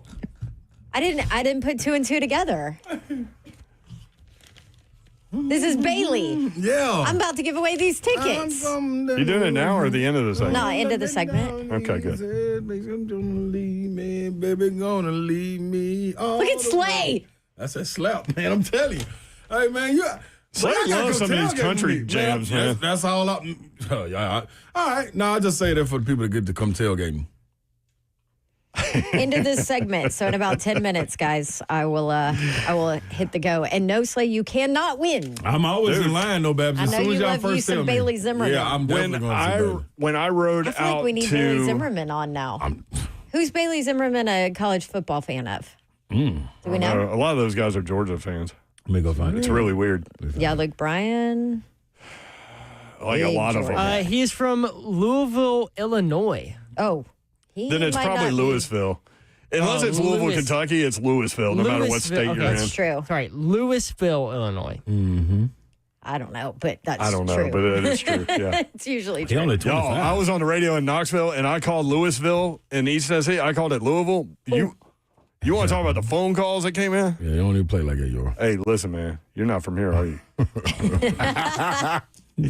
You're not from around here, are you? Not around these pods. I mean, kind of. But yeah, that's a true thing. Shane Beamer was funny. Shane Beamer's always funny. Vanderbilt at South Carolina coming up this weekend. Live underdog, Vandy. Shane Beamer, this is one where I saw it, and I sent it to Zeph, and I told Zeph, I hope Dawn doesn't find this. Do you know why I found it? Why? Because about 15 people sent it to me. You'll understand why when you hear South Carolina coach Shane Beamer say nothing about the game this weekend. Diego is as advertised. Nope, that was wrong one. That isn't it, but that's true. That's true. That was the college of Charleston. That was Charleston Southern's coach. We will play that. I clicked that because it had Shane Beamer in my description. Yep. Here's the real Shane Beamer quote. Still haven't been able to talk my wife into letting us buy a boat. She determined that a new rug in the living room was more important than a boat this year. She determined. And when I come home at night and there's piles of Amazon boxes for things that have been ordered that I did not order on my front porch, that's why we don't have a boat yet, but maybe one day. But I do appreciate those people being out here as well. I love you, babe. You know, I'm kind of joking as well. I'm kind of joking. He is so funny. He knows all about this. Pretty sure there was about 15 people that sent it to my husband as well. Yep. Yeah. So you're saying that there are mornings where you go on the front porch and there are Amazon boxes piled up? So this is how bad it is. Because you guys know, like, my schedule's so packed. I'm so busy. So the only shopping I kind of can do for the most part is like online. Or you're like in some random place like Jonesboro, Arkansas in a hotel room. Right. Or I'm on a plane what else are you gonna do? and I'm like, oh, yeah, I forgot. We need more this. Let me go ahead and Amazon it, you know? So now even baby Babs, when she opens the door, she's like, Mommy, your boxes are here. See, she knows. I mean, there was a point. Do you remember there was a point when I was in my wilder days? No, not wild, but I'd be like, I have no idea what is in these boxes. In my wilder days. I have no clue But what the I beauty in ordered that- as I was drinking wine last night. The beauty in that is that it's like Christmas. It is like Christmas. It's great. You're opening a present that you bought for yourself, but don't know what it is. Right. It's awesome. What a surprise. Oh, yeah. Mr. Babs is like, please stop. And we recycle. So we, recycle all the boxes to the dump. So that's like a weekly thing. Somebody has to take the boxes. Mr. Babs is like, ugh. Why? Even though he didn't order them. What is wrong with you? You've created I said, work "Listen, for him. Do you know what we have? We got dryer sheets up in there to do laundry because I ordered them on Amazon because we were out. Nobody else ordered them. Mama did. You know what else we have? What'd you get, We Babs? got laundry detergent. You know what else? We got toilet paper. Well, you can wipe your butt because I'm on it on Amazon. I use do wipes. Well, the other part of that is that I think you've clearly... Watch out, that'll clog your toilet. Yes, it will. I think you've clearly identified the fact that you never go to the grocery store. Yeah. That's although I have been like 2 times in the last, I guess, 6 months. Really? Yeah. Wow. I know. It's crazy. Yeah. When you were curling the other day, and you're doing the sweeping, you're like, I've never used one of these. I've never done any sweeping. I lost it. It's in the video. Check our socials. You can see Dawn and Slay curling. They were excellent. They got one in the target, too. That's right. Slay had a warm-up throw that kind of went through the back of the building. Right. That was what it was supposed to do. Yeah, Mark Bolger was like, it's a little hard. I don't know how much that... It's a little too much power. I don't know how much they did on the one that Mark Bolger threw. I think it was more... Because Slake wasn't in it at all. He was kind of chasing behind. Because he couldn't move that fast. I was making sure. He said he was the Bolger guy. put a little bit too much on it. Yeah. Until it got to the end, and then I had to heat up the ice to get it Baz went to going. work. Did you know that the sweeper is to make it go faster? never It's knew not that. slow it down. I thought it was slow down. It's to heat up the ice.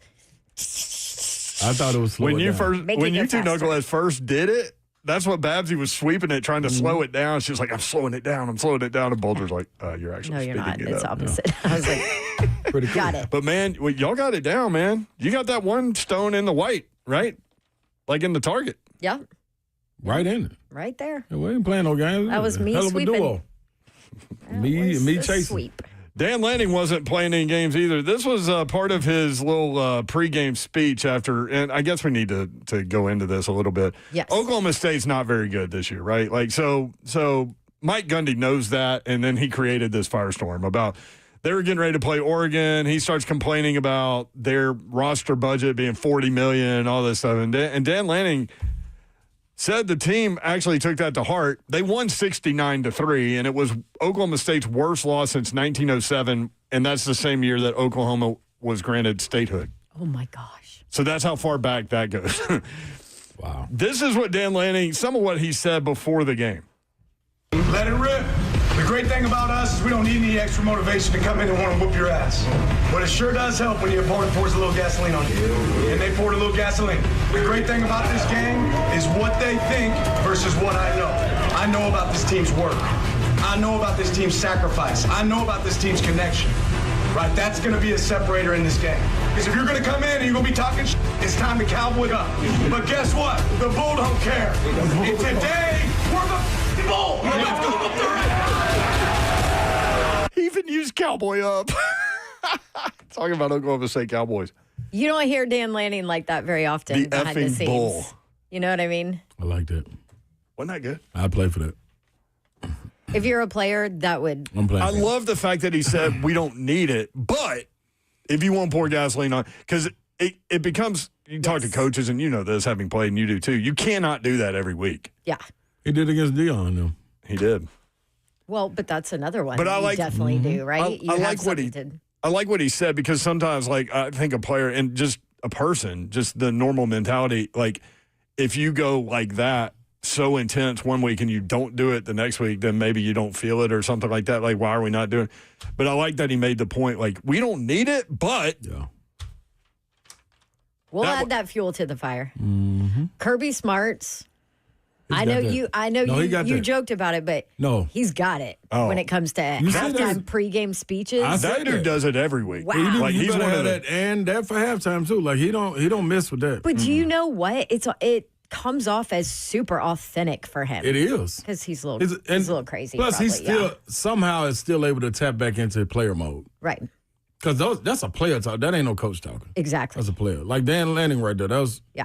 player. That's a player mentality. I Right just don't get how Kirby Smart finds the way to, like, make his team feel like they're the underdogs every week. You're Georgia. You won I know. 2 national championships in a row. Like, what do we? Dog, some people got it. When you got it, you got it. It's funny you say that, though. I feel like he lost that a little bit last year. I feel like he lost the ability to, like, push the, hey, we're the underdogs all the time last year, because he had all those pros, veteran guys, and now he's got this young team again. You got to get back out and motivate. Invigorated and all of that. So he's his speeches are going to be back on point, no doubt. Darrington out east. Darrington, what up? Can I just say this, that I love you guys initially, but let's for this week only. Hey, Slay, we got some dogs coming to town this week. How y'all doing? Hey, people, I want you to know, when it comes to dogs, there's lap dogs, there's some little ankle biters, And that's all. I live in Tennessee with a whole bunch of ankle biters, and they wear a lot of nasty-looking orange. Hey, Don, by the way, last week you was at Georgia. You had on that red and black and all that stuff. Come on home. Just come on home. You look good in this Bulldog color. You hear me? Well, you want to do some curling. Like, matter of fact, Bass, when you go on Amazon next time, order you like a case of dude wipes. Because everybody in that station going to need some for what's about to happen this week. I don't even like college football, but I like it enough to know that Georgia is about to whoop Tennessee a game. 8 in a row. And the last 8 has been about 10 points or better. Good God almighty. You know what? I know you could pay for some bums to go play, but why are we paying Tennessee to play them? Well, who wants to keep seeing this? I know y'all got to be tired of losing all the time. I mean, y'all might go beat everybody else in the world, but I know who you're not going to beat. Kirby Smart and them Bulldogs. I know that one. We can take that one to the bank and give you 10% back to that one. So I just want to let you know that I know, that we all know that's all we do. Go Bulldogs! Love you guys. Rack him. Darrington, rack him. You know, I have not heard Darrington come at a fan base like that. Hey, you know why? That was a great call. No, You just keep rolling your eyes. No, great call. That's number nervousness. That ain't number nerves. That's false mask. confidence. Man, if this was Halloween, he'd have the biggest costume on because he ain't doing number mask and all that nervousness. That's cool. That's why you ain't never heard him. He never had to come in and talk like that. He usually just come in and be so matter of fact. Now you had to build all up, talk about ankle biters and little dogs with collars and all kind of little shoes and sweaters that they got on. Like, what are we talking about? Paying somebody to come. Darren, where you going? Like, what you doing? Was that for charity? Because that should have been free, brother. Like, hey, man, I feel you, though, man. Dress it up however you want to, man. They're still going to get 8. I should have asked Furman to handicap Uga versus Smokey. How did I miss that? Yeah, that would have been good. We got a new Smokey, though. Uga, man. Here's the thing with Bulldogs, though. They're going to do what they want to do, and a lot of times that's just sit there. Like, they don't move. They don't move real. Like, they're not quick twitch. No. Uga got an AC on it. Why is he going to get out of there? Smokey can go in there and corner him. Yeah, I ain't coming out. You know where you're going to be at all times. Yeah, right. Just slobbering. He's got like a door on it so the air stays in there. Yeah. Boy, slobbering. Yeah. A little bougie, little bulldog. Bougie bulldog. Like Smokey's not bougie. Hey. He has his own blanket. That's right. During cold days. You got to keep warm. You know. You need a cape. Okay. That's a cape, Babsy. Not a blanket. Sorry. That's a Super Smokey. Superman, super smoky cape. That's right. Can I give away these tickets? You can do whatever you want to do, Babs. All This right, is your Babs world, man. Prize Closet for Bailey Zimmerman. 2 tickets at Ascend Amphitheater May 1st. Caller number 5, 615-737-1045. It is now open. Good luck to you. Slay will go to the show with you if you need somebody to go see Bailey Zimmerman. That's right.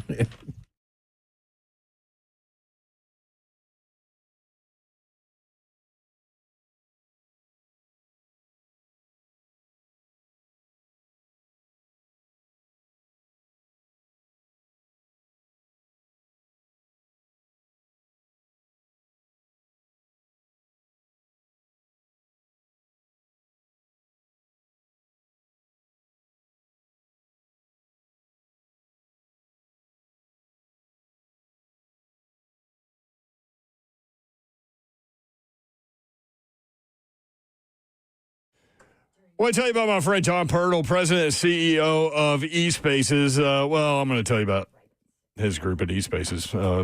Pirtle's a great guy, but eSpaces is incredible. Great idea and run by great people. 15 locations. You can find them all online, eSpaces.com.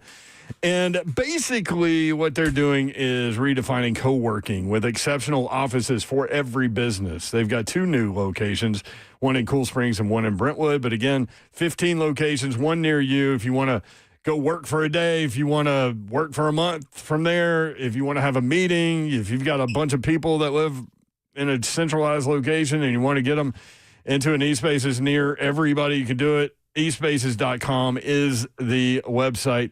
Designed for entrepreneurs, teams, and established professionals, featuring private offices, team suites, meeting rooms that are fully equipped, 24/7 access, flexible terms, beautiful professional spaces that are move-in ready. Whether you're scaling up or just getting started, eSpaces provides flexibility without compromise. Want to check them out? Tours available now. Reserve your space early. Visit eSpaces.com. That's eSpaces.com. You can see all 15 locations online.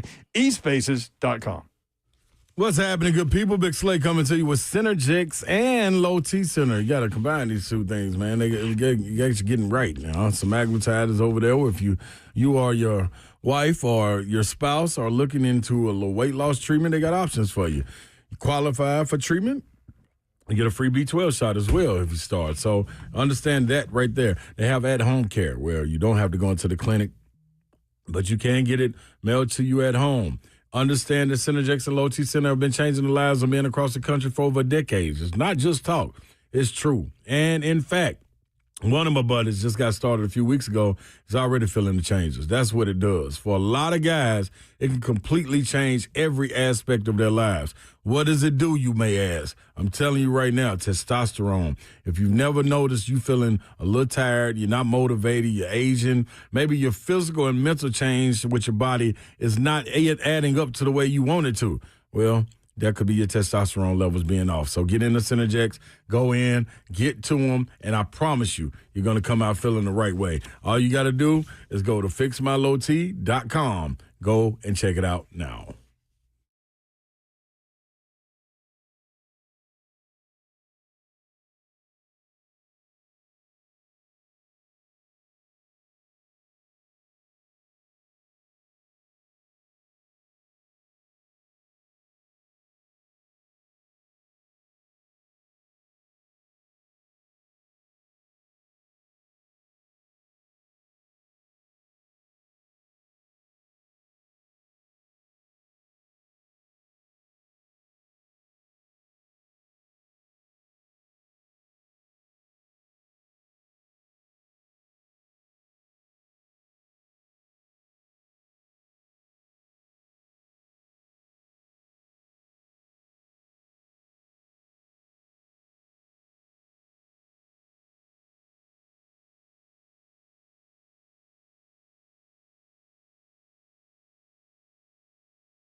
3HL 104.5 The Zone. Brent Doherty, Don Davenport, Ron Slay. Who won the tickets, Zeph? Do you know?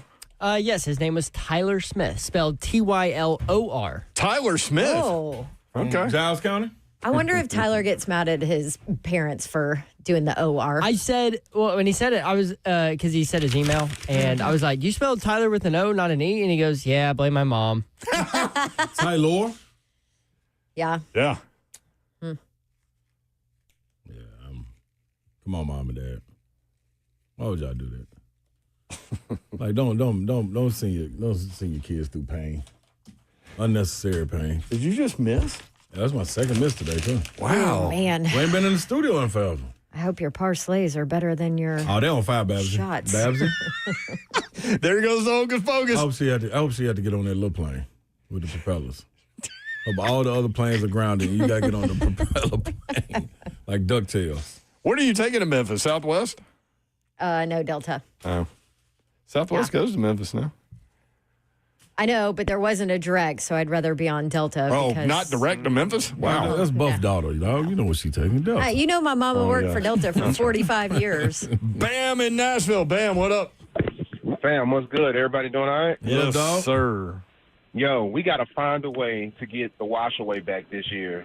I don't care what we got to do. If we got to throw a party, if we got to do a block party, we need that in our life every week. It's so bad, man. Last week, man. So bad, man. I feel you, dog. Sheesh, I feel you. Man, it's needed. So if we need to sign a petition, I'll put one out on Twitter and tag y'all in it. Yo, we need to find a way to do a wash away toast. Bam, I like the way you put. I like the way you put that. It's needed. Our community needs this. You do. No, it is. Like, for real. Like, bro, like, no joke. Listen, I was in Denver, first off. We needed it Sunday after the game. That's what I'm trying to say. Well, we needed it Sunday. Some of us might have done it on our own, but yeah. Right, exactly. So, Cam. Man, listen, y'all talk about the zip that boy got on that ball. You can hear it come out of his hands up there. Piss missiles. Man, it is. I'm telling you, it is so. But it's yeah. That he's a bright star in a dark cloud right now, and it's a little, Don, we gonna be there Sunday. We still a little kind of salty with another certain person on the staff right now, but we gonna be there. We gonna make sure. You know what I'm saying? I think for the fans, and I'm gonna speak for me, but it's almost like watching a continuation of last year. Like, bro, come on, man. Like, nah, we cannot do this again. You know what I'm saying? Like, we can't go all across the world to see you make incompetent decisions, man. Come on now. That's just where my heart is, but I'm going to be there. I bleed blue. That's where my heart is. Yeah, I bleed blue. But it's like, yo, man, jeez, Louise, bro. Like, come on. Jeez, man, listen, Louise. that game Sunday was so winnable. That game was winnable. Denver wasn't world beaters. They turned it over 4 times. I know. That's what I'm saying. Yeah. And the crazy part was how composed Cam was. Like, man, Bo Nix was getting delay of games in his own stadium. Come on, bro. Come on now. I'm like, now, Brian, are you okay, bro? Or have you been in certain stores before you got here? But, hey, I see y'all Sunday, man. We're going to get the competition started, bro. All right, man. Absolutely, dog. Was that a little dispensary reference there? Had to be. Some store. D on YouTube. Can 3HL have an herbal flower sponsor? I would definitely keep you stocked and paid. What's an herbal flower? I would think that would be Mary Jane, Oh, okay. if I'm not mistaken. See, sometimes I'm naive. Herbal flower. Zeph, which Got one it. do we have time to play? Got it. Kirby Smart or Got it. Charleston Southern's coach about Diego? Kirby, Neither? The second one. All right, Kirby Smart talking about the physicality in this matchup. Nope, not that one. The He Charleston said Southern. second. I said the second one. There we go. How about we just do those tomorrow? Okay. When we get There you into go. more of a breakdown. Zeph's of like, please Vandy don't and be late Tennessee. getting out of this show. Yeah. What's after us? Titans tonight? Keith Yes, Bullitt. with Keith. Bully. Speaking of curling, Bully is a almost Olympic curler. Yep. yeah, Mark Bolger and Jared Allen and Bully. He said Bully is the third man on the team, which is a very important role. Yep. That's where he gets a chance to like demolish things. Sure do. That's pretty good. I think Babs would like that role. I don't know about the sweeping part. No, she was good at sweeping. I was proud of her. I felt way more comfortable sweeping. You got to it. She got to it. That's odd. I'm not saying you did I know. bad. I know. There's some female jokes there, I'm sure. Yeah. I feel comfortable sweeping. Yeah, Right. that might end up in the box there. Send that to Travis Harder, please. Do we not have the box on remotes anymore?